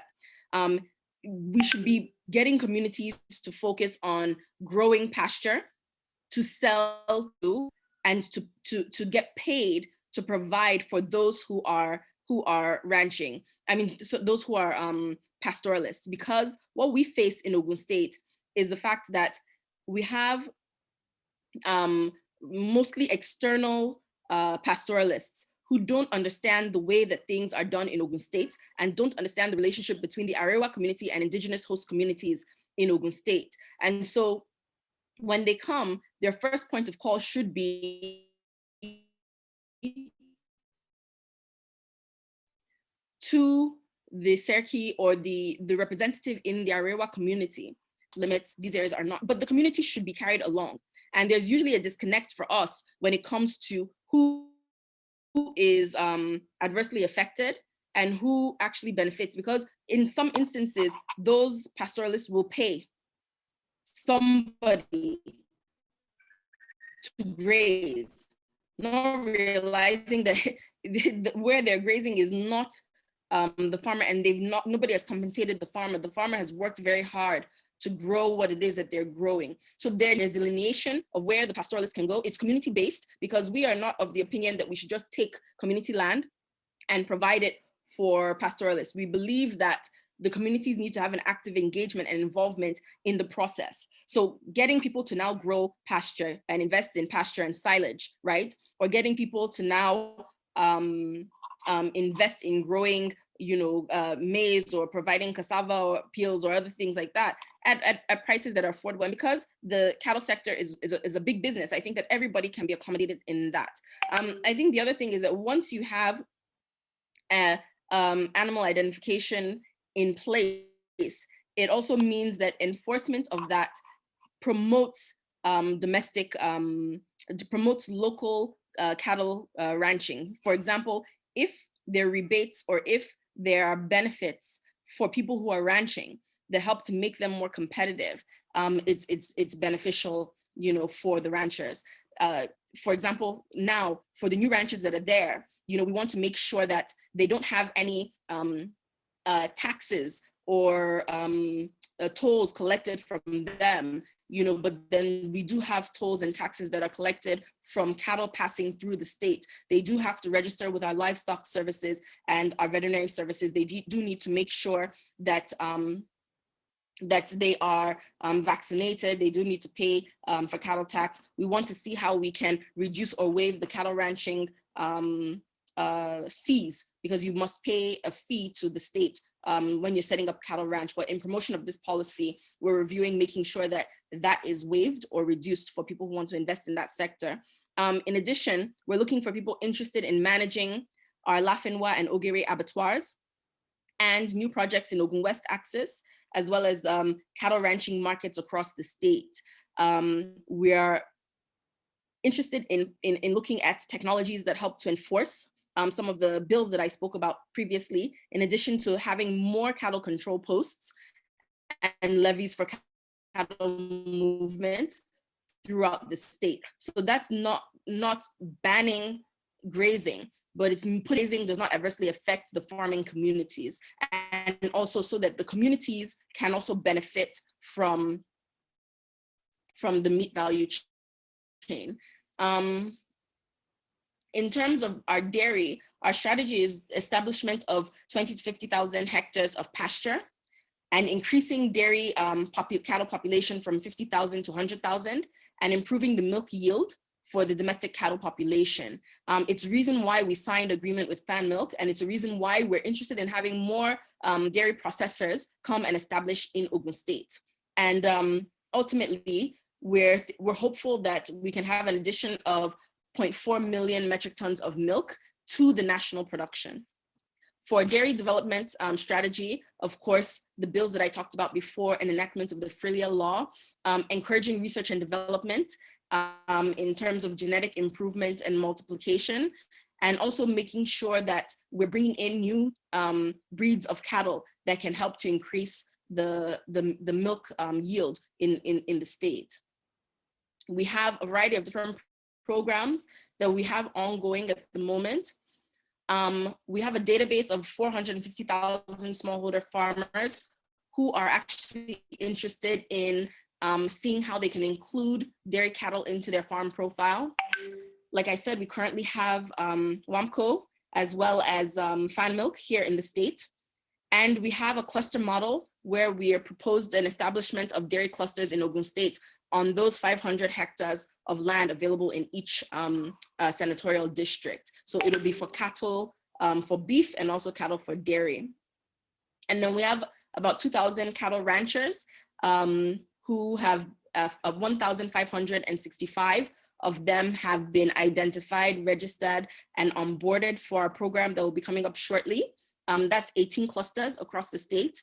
And we're giving them 10 cattle per farmer for fattening, just to get them introduced to cattle. We have also a very strong cattle ranchers association and also a modern cattle ranchers association as well. We also have a very strong Mieti Allah group in the state. We've already started our the Anchor Bars program. We also are focused on new ranching. We're doing 18 farmers per hectare with infrastructure development. We're also interested, like I said before, in facility management. For the greenfield projects, in the Ogun West axis, we're interested in cattle market, abattoir, and meat processing. For Ogun Central axis, we're focused on meat processing. And for Ogun East, we're interested in cattle market and meat processing. And across all, we're interested in dairy processing and milk collection.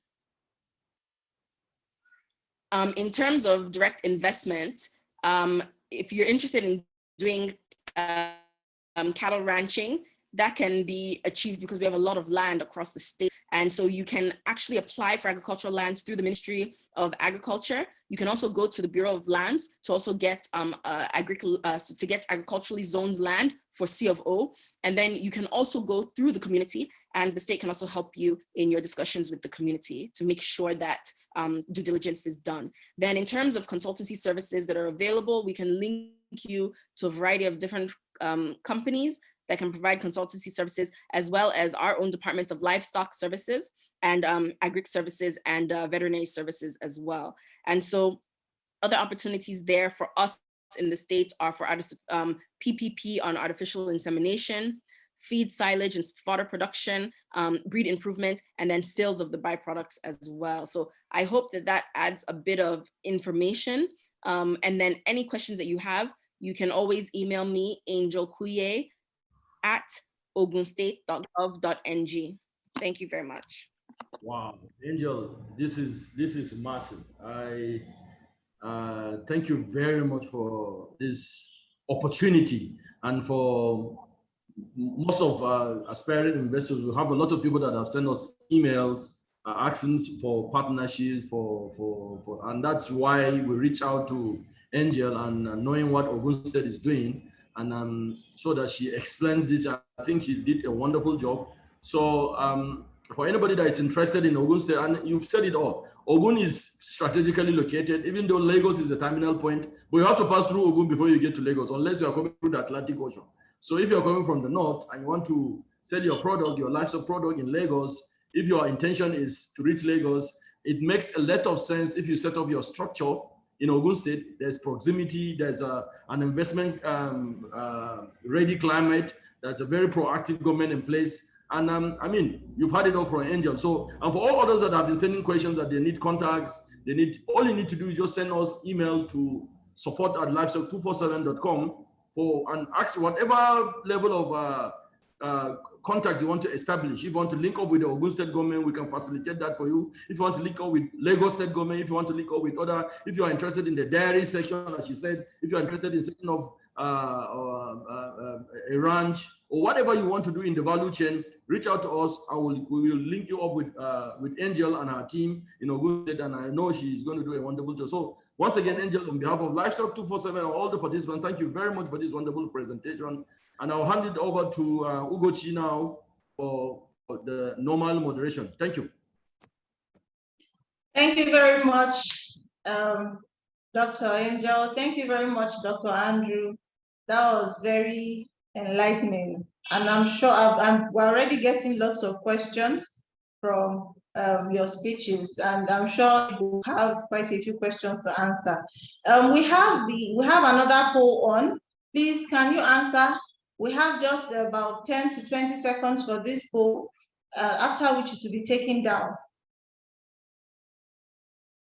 Meanwhile, like I said earlier, the purpose of this conference is to get people to begin to have healthy and open conversations about the livestock sector. For us to begin to see that the cow is not the symbol of any tribe, but that the cow can actually be economically beneficial to all of us individually and as a nation. Let's begin to see how we can plug into this rich available resource that God has given to us as a country, and see how we can harness it for our own personal gains, for the nation and all of that. For us to begin to encourage people, when you begin to hear some other people that did not attend this conference, and you're having conversations with them, begin to encourage healthy conversations. Let us begin to see that this thing is not about a tribe, it's about all of us. We can all profit and benefit from this. So that is one of the major reasons we're having this particular conversation. Also, to help to jumpstart your thought process on how you can plug into this rich resource, how you can, position yourself to harness something from this for yourself. Thank you very much. I think that's time up for the polls. You can take down the polls. Can we see the results, please? Thank you.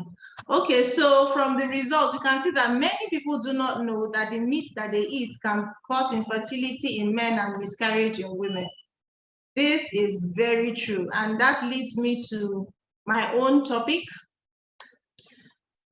where I'll be talking about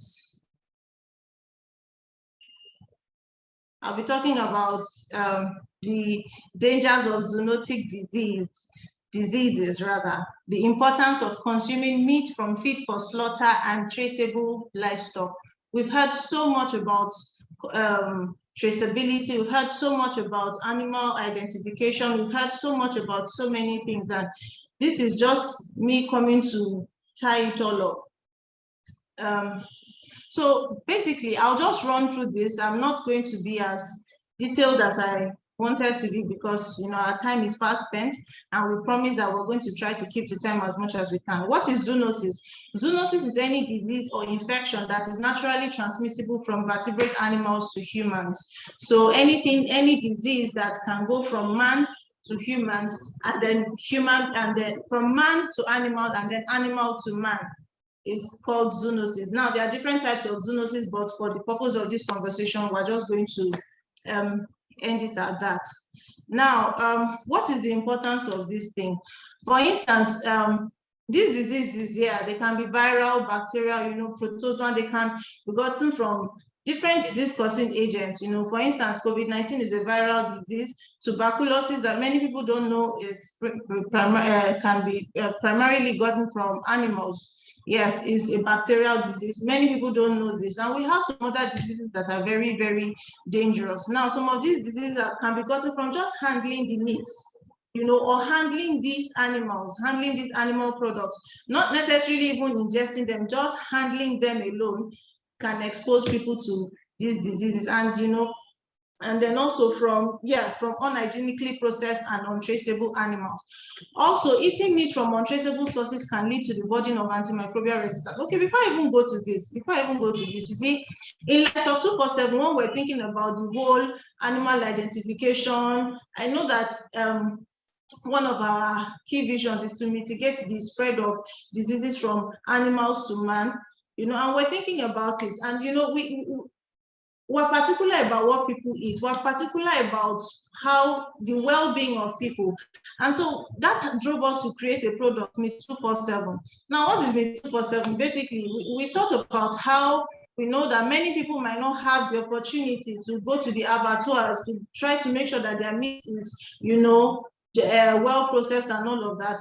And so we decided to use our technology, what we've been doing. So we have Silo, which is a program where we enlighten people. I can see some questions where someone was saying something about, our talking to the nomadic farmers and all of that. We're already doing a bit of that using Silo. We're already, like my colleague Gordon said, we're already situated in about 15,000 households, and then from time to time we interact with these farmers, the nomadic people, and the nomadic people, yes, and we interact with them and we try to encourage them, so we have that system where we try to give them education, we try to educate them, tell them what they're supposed to do, try to vaccination campaigns, and then for those that are willing, we also have the Livestock PHC where we reach out to farmers. So Livestock PHC, basically, the concept of Livestock PHC is just like the primary healthcare centers, but now primary healthcare centers for livestock. That's just it. How that people can just in their villages, very close to them, they can have good primary health care for their animals, because we understand that these things are very dangerous. Lack of access to these things are very dangerous. Many of us look at it as, oh, she is just animal. It is just that, but these things are very, very dangerous because of the potential threats that they can pose to human beings.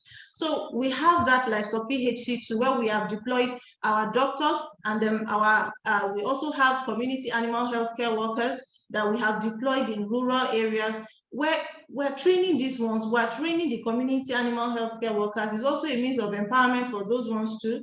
And you know, it's so much. I cannot put it all in less than 10 minutes that I have. So we have that. And then when we have been able to, when you come on the Livestock PHC Primary Healthcare Center, when you sign on, an identity is created for you, which is the animal identification, and then we monitor the animal, so we can trace the animal, can say this is the animal, this is what it has been using, this is how we have been taking care of it. Was it when last was it treated? What was it given? So we can even advise the farmer that, okay, oh, this animal has taken this. Please don't give your milk to the milk collectors, because we have milk collectors that come to, you know, take that. This animal has been given this. Don't give your milk to the milk collectors for this period of time because of, you know, the issue of antimicrobial resistance. And all of these things, there's so much involved in this traceability thing that we're talking about.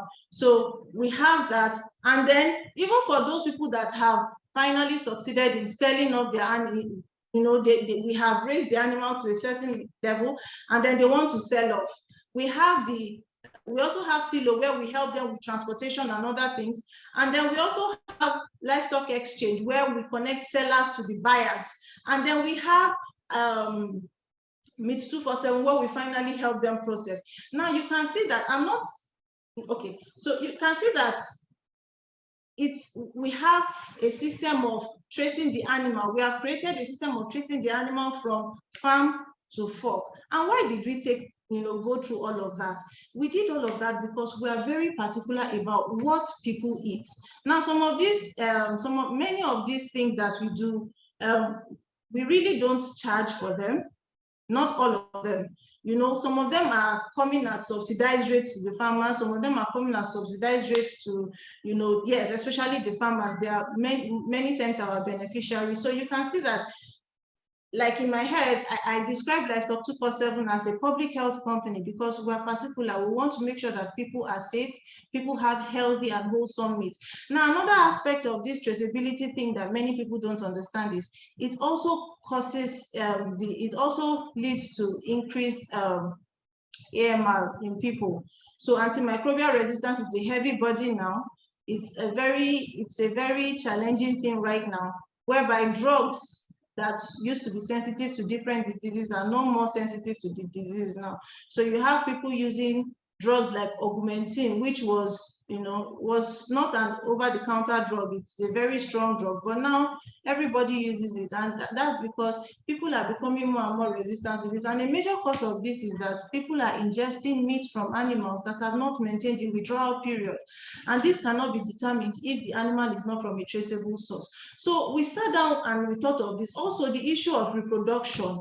We saw that there are diseases that can be transmitted to human beings from animals that can affect reproduction. We have cases of some people that have been experiencing repeated miscarriages, and this can actually be from a zoonotic disease.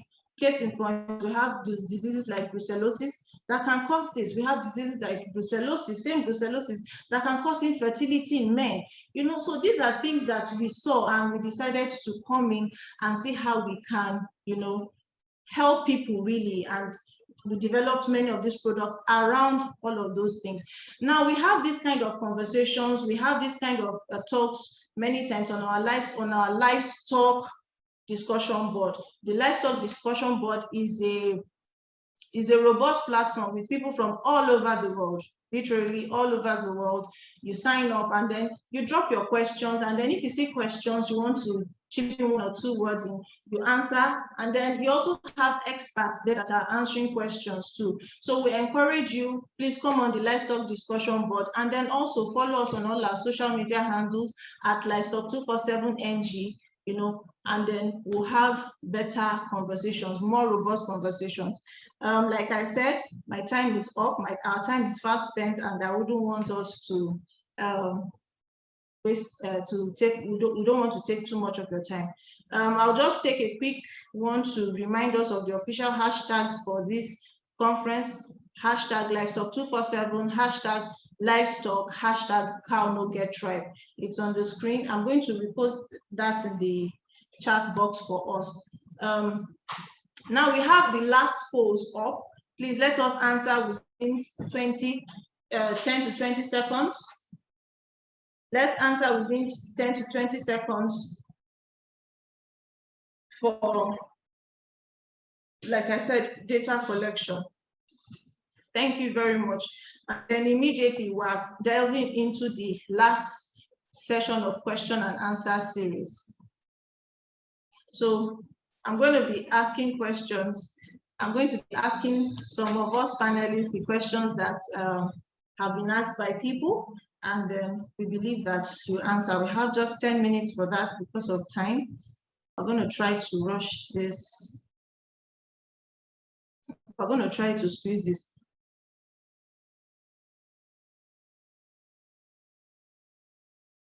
Okay, so we have Musa. But I think this question is for you. We have Musa Imam Abubakar is saying, or Musa or Mr. Ibrahim can answer too. Considering the rate of growth of investment-based agri-tech companies in Nigeria, can Livestock 247 create a platform where investors can bring their money and you invest in livestock production and investors get return on investments? Mr. Ibrahim, I think you can answer that question. Yeah, we've received several inquiries around the same topic.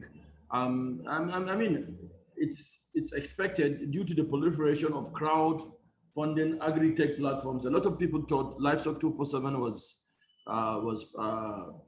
positioned to do such things. But knowing what we know in the industry, we know that collecting money, I mean, production is a no-brainer in livestock, and we've always been telling people is the offtake, is a guaranteeing offtake. And what we're trying to do is to stop the sectoral issues that will open up such investment that the questionnaire is talking about. And issues like having healthy produced livestock, issues like providing access to market to the rural livestock farmers, issues like providing quality healthcare, issues like what Dr. Andrew talked about, tracing, not just putting chips on the animals, but actually knowing the immunization history, the vaccination history, what comes into the livestock. All of these are sectorial issues that if we don't fix now, collecting people's money for investment may be counterproductive. So yes, we see ourselves getting there, but we thought we should do the hard work first and open up the sector. We don't have to do it all by ourselves. And that's why I think Bodun was mentioning that this is something that is beyond Livestock 247. There's not a competition here. We're encouraging people to look at other areas. We are handling other sectors of the value chain. We can't do it all. So if you have ideas, if you need statistics, if you need support, you can come up with a platform that's basically investment-based, that you can, set up an investment firm, register with the relevant authorities like SEC and stuff, and then we can help you with the back end of procurement, ensuring that so that we have engagements in various touch points of the value chain, because we can't do it all. There are a lot of activities. Someone talked about further production. Someone talked about even drugs, animal drugs manufacturing. I remember we had this discussion with Dr. Andrew some years ago. There are a lot of things to do in the value chain. We need to encourage discussion. We need to open up the sector. We need people to see the viability so that you can come on board and bring in your ideas, and then you can set up things, and we can now have that handshake that a lot of people have been talking about. Thank you. Thank you very much, Mr. Ibrahim. This question I'm going to Dr. Andrew Sarri. I think you can answer this question best because, let me read it out. Do you think the development of the livestock sector is in that of the private sector only, or in collaboration with research institutes and the ruling government? Dr. Andrew Sarri. Absolutely. Development of the livestock sector in the way we wish or we desire it, in a transformed manner, where productivity outweighs and can bear all the costs and remove the conflict associated with it, also deal with the negative impact of of the contribution of livestock sector to climate change, because it's viewed as a pollutant, not generally, traditionally. So this needs all the parties on board, the public, the private, and particularly speaking about the public. But we have to be very careful about the role of government. The role of government has to start and end as an enabler of an ecosystem that will develop a livestock oriented clearly on the path of market. And that is why then, yes is the answer that all have to be on board to answer the question, the questioner. To add quickly is, even when Ibrahim spoke about federal government or state government guaranteed price or offtake, I will caution that we should not get into that murky water. In fact, we do not need federal government or state government guarantee. Market is not the problem. The problem is linkage to market. And we have to be very careful around this. And again, I will add that when you are in an advisory role like my own, it's a difficult conversation to have with the bosses, but I'm willing to have it always. What policies should government promote? That government should use all of her initiatives, her capitals, and her capabilities to enable the market to roar. It's not to be an investor, to be a guarantor. I always, and I remember my first heated argument with the second citizen of this country, over 15 minutes, was the idea around guaranteed price and offtake versus buyback, where government plays the buyer of last resort. And I told him, it is easier for government playing, whether at state or federal or local government, playing the role of buyer of last resort, and therefore is a buyer of necessity. And with that, policy-wise and economically, it gives you a lot of leeways to escape, and you can channel and galvanize other players around, and you do not need to necessarily carry a burden of budgetary allocation. Guaranteed price and guaranteed offtake is a murky water, and it doesn't work where systems are not perfect, because it's at the beginning 99% open to abuses.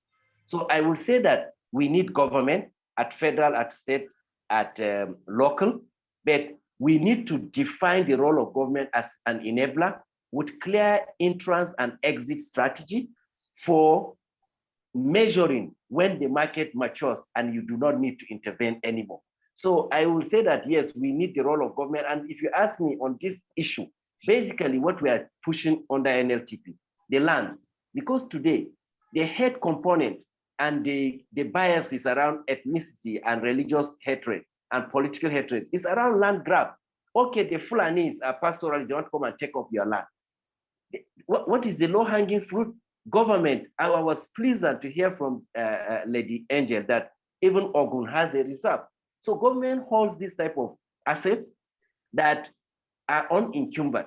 So they should place it forth for investors and pastoralists to settle in them, and not to necessarily just keep creating opportunities for conflict and hate.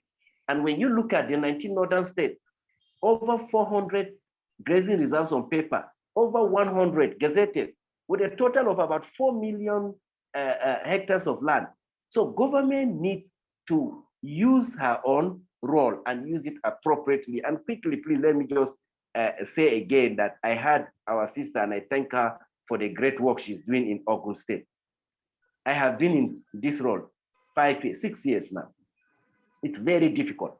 And I think she picked on something very dicey, the issue of new breed. New breeds, particularly importing in-calf heifer, in-calf cows and all of that, is not the way Nigeria should go now. And I will refer a simple document by DFID, I think BIF, where the X-rayed, I think it was produced in 2016 or 2015, or between 2018 and 2016.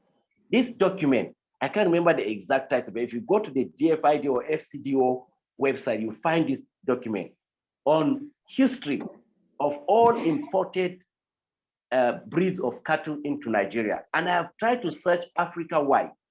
The performance, it has never been sustainable. So let us be very careful. It's very good. It sells very well with our political principles. because you seem to be solving the problem of productivity through genetic improvement by just dropping a hybrid cattle. But there are lots of scientific indices, scientific foundational stones around adaptability, prevalence of disease, Ogochi you talked about, quality of fodder and feed, utilization, you know, efficiency in convertible, one kilogram of dry matter to 1 kilogram of beef. How does it happen with the quality of the feed we have? So I think it is a slower process, but carefully bringing in the semen she talked about with artificial insemination and selecting the best of our white Fulani, Sokoto, Gudali, Adamawa, Gudali, Red Bororo, and then taking a trajectory for beef or milk with solid data will take us to where we want. Why? Because our cattle are Zebu. Zebu is what is in Brazil, Zebu is what is in India, and they've achieved self-sufficiency and they're exporting beef at scale, exporting milk at scale. So I think Nigeria just need to, and I'm very happy to have brilliant young people in very prestigious advisory roles for government, that we must bite knowledge bullet and speak to our principals that, listen, gentlemen or ladies, yes, I know this is chic, but there is record. Always guard yourself with facts. There is record that over 20 years, over 30 years, all the elite funds with numbers in that publication that it didn't work and it will not work today. So let us just balance all of these things. But again, the answer is that it needs all government, federal, subnational, to be on deck, but we must guide them that their role is as an enabler. Thank you. Thank you very much, Dr. Andrew Sarri. That was a very robust answer. Our time is fast spent, and I think we have just one more time, just one question. We have time for just one question left, and the question. Okay. Sorry, I'd like to just quickly chip in there, just in response to what Dr. Kwasari said, and just to clarify so that there's no misunderstanding in what was said in my presentation.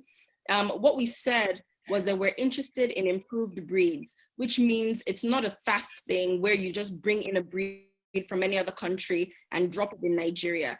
Breeding is something that takes years and takes time to make sure that you optimize what works, and looking at and tracing what breeding and crossbreeding and backbreeding has happened, what has been beneficial. So it's a whole science in itself.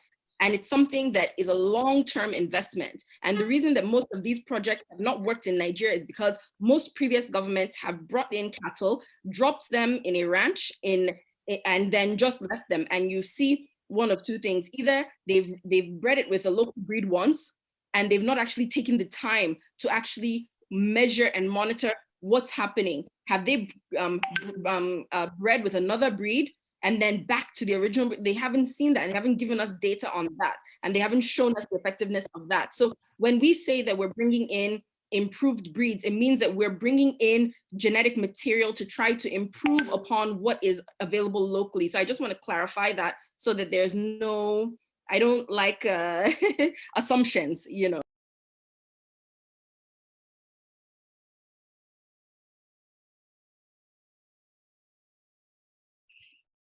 Thank you very much, Dr. Angel. Thank you for that. That was very interesting. That was very insightful, like I said. So actually, I'm trying to get. Okay, so this question is for Dr. Angel, and I'm going to be asking her in particular, because even though the person asked about the federal government, but I would like her to answer about what Ogun State is doing, because she touched on it in her presentation, and then we would answer what we are doing in our chat in the emails that we send later. So Dr. Angel said the dairy sector in Nigeria is very much underdeveloped, with our indigenous breed not being able to provide enough for the whole populace, even at optimum condition. So what are you doing to contribute to this sector?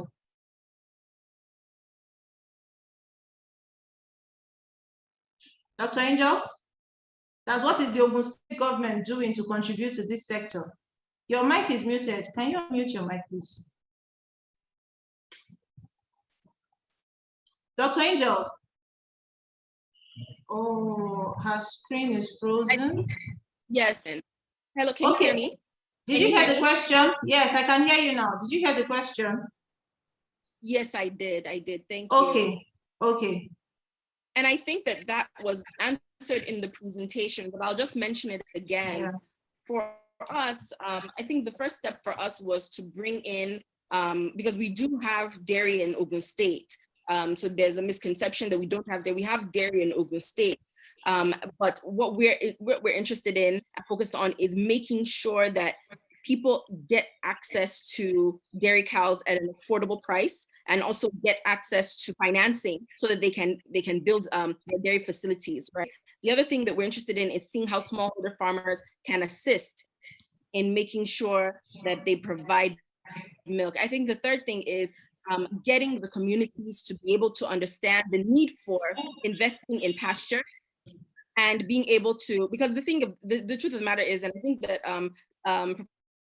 Professor Kwasari also mentioned it before, is that you need to be able to feed your cattle. You need to be able to make sure that your dairy have high production of milk.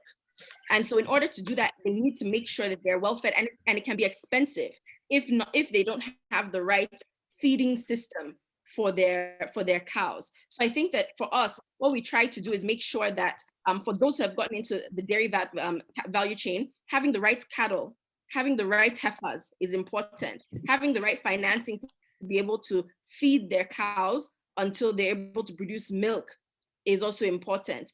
Teaching them about the best practices in optimizing milk production is also important, and that also comes with the way in which they feed their cows. And so that's why our partnerships are also key, because ordinarily the Southwest does not produce as much dairy as in the North. Our people are not as comfortable. People in Ogun State are not as comfortable, except for in the Arewa community. So getting them to better understand the sector, training them. Our livestock department actually does classes training on dairy production as well. So those people who are interested can also sign up with the Department of Livestock Services. Thank you very much, Dr. Angel. Dr. Andrew, I can see you're raising your hands. You have a comment? You want to say something? Yes, I just want to support Dr. Angel's points. But first and foremost, please, in an open technical forum like this, the questioner is aware of by assuming that our local cattle cannot produce what we want, even at optimum condition. It's not true. There is no such data that is available locally where we have given optimum condition to the local cattle. And what is optimum condition really, to define in dairy terms? Optimum condition basically means that the husbandry practices right, feed right, health practices right, and feed both in quantity, quality, and ration, as Angel said, right. And I have a livestock person. I'm an entrepreneur. I have read these things. I've looked through the whole of NAPRI, the whole of the LBSs, the livestock development centers that were developed in the past. There's nowhere. I have looked at the university level that we have a data set, comprehensive 24-month, 36-month data that took the white Fulani, the Sokoto Gudali, the Adama Gudali, the Red Bororo, gave optimum condition and measured productivity and productivity performance. It does not exist. So when people say under optimum condition, I just want the questioner to know that this discussion created by livestock people, it's not a joke. It's a serious conversation around topical national issues. And if we're going to maximize this and to move forward, then the facts must support what we say. There is nowhere this data exists. But if this questioner has a data on optimum condition given to our particularly white Fulani and Sokoto Adama Gudali, these are our key dairy breeds in Nigeria, I will pay him to lay my hands on that data, because it will help to rethink our process. So first and foremost, I would just want to say that, and I agree with everything that Dr. Angel said, but just to say this very clear. Thank you. Thank you very much, Dr. Kwasari. Thank you. That was very apt. That was apt, actually. Bodun, this last question is for you. It says, excellent concept, Livestock 247 from Samuel Akpan. Excellent concept, Livestock 247. I see the entire livestock chain is almost covered, apart from production and feed area. But the area of PHC, that's the primary health care centers, and verification of livestock merchants has not been well explained. Can you please do that, Bodun? What has not been well explained? PHC, livestock PHC, how it works. I think you can just give like a brief. I'll do that. Okay. So so for PHC, livestock PHC, that's the name of the product. What we are trying to do in that regards is we have our animal science, animal health workers working with our doctors in rural places, in rural settlement, and not just rural anyway, but in every state, in the states that we started now currently. So what are they doing? What they are doing is that for every request that comes to about an animal, the request goes directly to our doctor. When we get the request, we go to either the farm, we go to meet whoever that needs the service to give that animal a basic treatment. What I'm trying to bring up is this. So if we get there, we do whatever we need to do. If the animal needs more treatment, maybe it needs a surgery or something, then we cannot have to now take the animal from the farm or wherever it is to our own office for the treatment. So what really happens there is that we are taking, it's just like the normal hospital that we have, normal human hospital. So what the human hospital looks like is like, if I go to the hospital for treatment, I'll be treated. And if there is any, as primary, just the primary health care at that point, if it's bigger than what they can do, they refer me to a secondary health care center, maybe the general hospital, then can also take me to the higher tertiary. So but what we are providing is a basic health care for the animals in those rural communities. I don't know if that explains it better. Yeah, let me add something. Basically, the LPHC is providing primary healthcare services to rural communities. Like I said, in human medicine, you have basic healthcare. I mean, it starts from the primary healthcare center, which is the closest to the common man. So we notice this as a gap. Most of our rural dwellers, for us to encourage them, like Dr. Andrew has always been saying, for us to encourage sedentary livestock production, some vital infrastructures must be created around the pastoral communities. They need to have medical services. They will need schools for their children. They will need economic activities. They will need all those things. So we're trying to complement what the NLTP is trying to do by being proactive, by providing that healthcare services for their animals, so that we discourage quackery, we discourage abuse and misuse of drugs, we discourage self-medication by the rural livestock farmer, and thereby encouraging sedentary living, encouraging them to stay in one place, and then improving the quality of the milk. So before I sign off, there's a question too for you, Dr. Ugochi, and I'm really interested in that question. I just saw it now. Does cow get infected by COVID-19? And if yes, how many are tested and what's their COVID-19 safety protocol? Dr. Ugochi, I think this is for you because you touch on zoonotic disease. I really want to do this as a non-veterinary professional. Dr. Ugochi, Dr. Andrew, even Angel, does cow get infected on a lighter note by COVID-19? So Dr. Andrew is waving. Okay, so the last time I checked, I don't think any cow has been tested positive. I don't think any cow has tested positive for COVID-19. But many of these tests in animals and non-humans really are just, I think they just happen. I think maybe research, some people trying to find out some things, but so far I don't think any cow has tested positive for COVID-19. I'll have to recheck that to be sure if it is current fact. And so really the COVID-19 protocol for cows would be the COVID-19 protocol for human beings, because we are largely at risk here. So still the same COVID-19 protocol, wear your mask, wash your hands frequently, maintain physical distancing and all of that. So really that's just, but with cows, I don't think so. It's just human beings that are really the case in point, really. Thank you.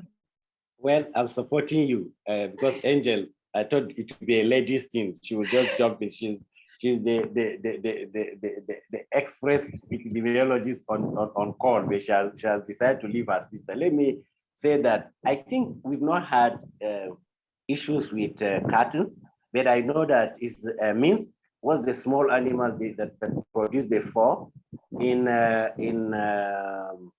Denmark. We have had outbreak on few Minsk farms that have jumped from, I don't know if they were able to, I think it jumped from man to the Minsk and back to human beings that were in contact with those tiny small animals that are reared intensively to produce the fanciful furs, the type Angel is wearing. So I think, and Ogochi left her on at home, you know. So, but I think, so I don't know whether we can begin to talk about COVID-19 as a zoonosis, but it's okay, Ogochi, to check. I know they were in the news media, not in peer-reviewed journals, medical journals, but I think there were infections back and forth between Minsk and farmers of that particular livestock, but not cattle.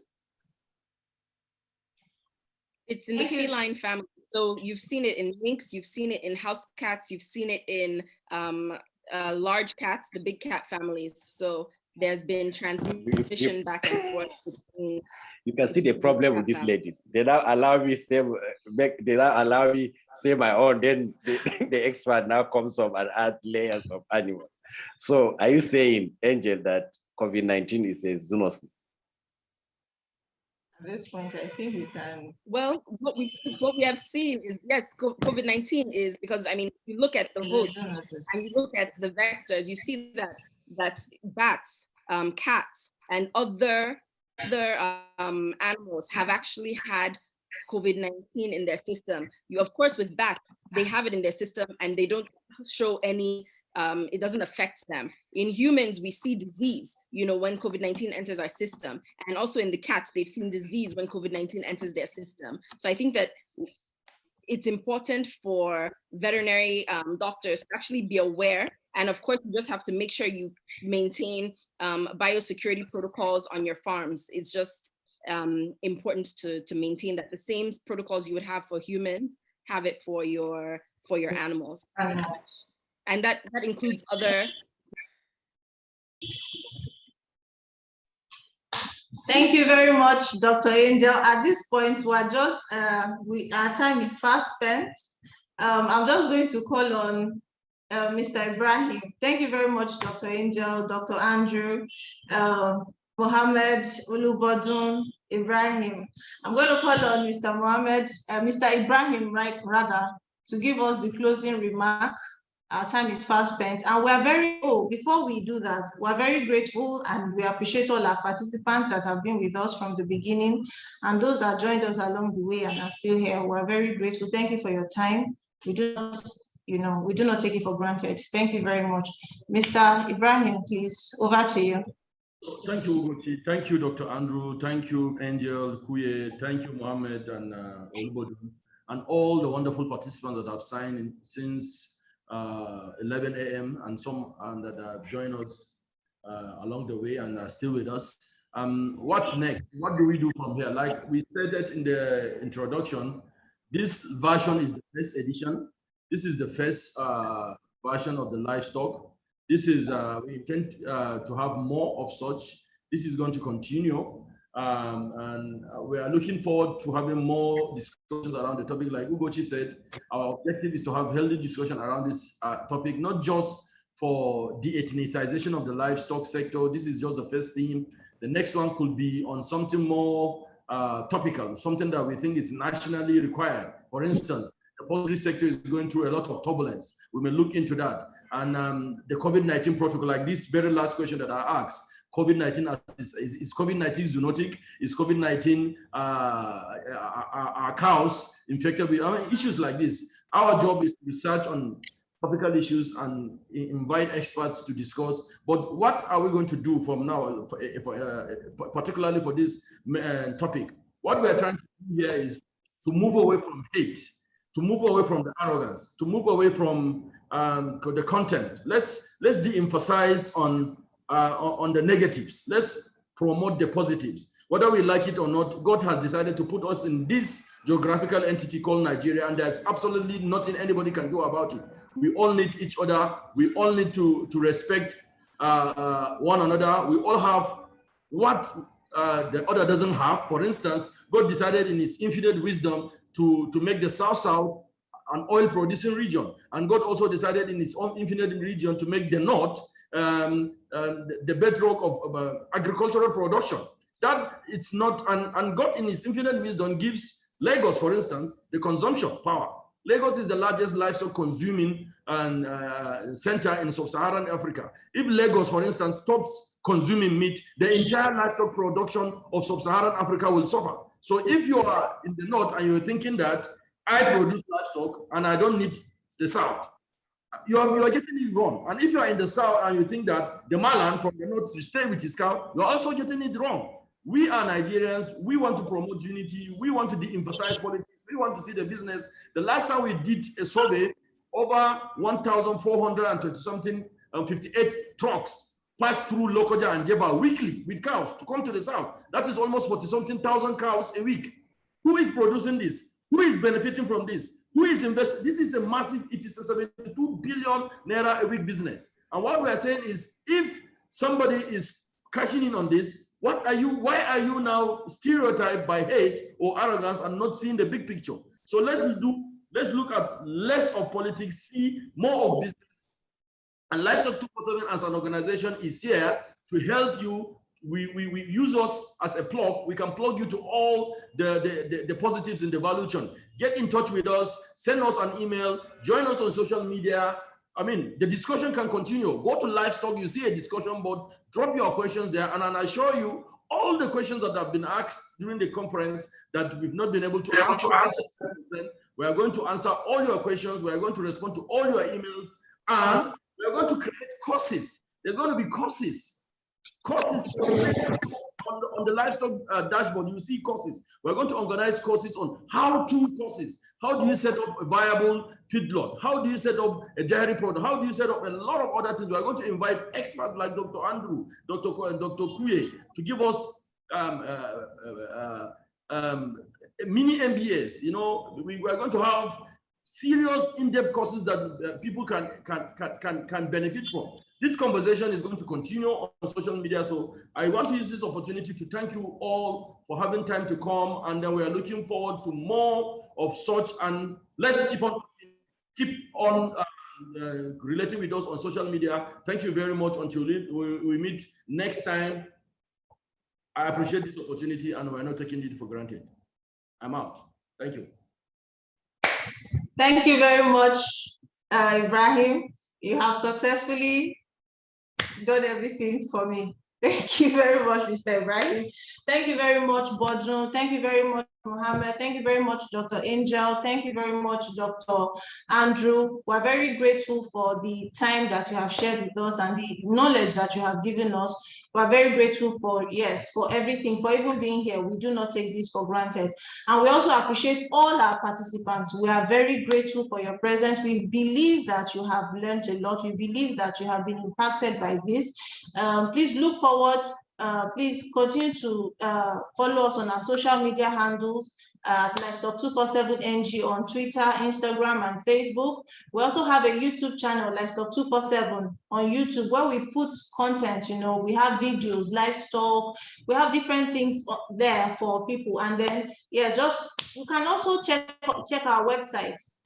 Yeah, that's to remind you, this conference is going to be put on, it's going to be uploaded on YouTube. So you are going to access the video of this conference, and we're going to send the link to all the emails of the registered participants, the YouTube link of this particular conference, so that you can play the video and access it again. Okay, thank you very much, Mr. Ibrahim, for Everybody, time is point. We would like to say thank you very much for joining us. Till we meet at the next conference. See you. Bye-bye.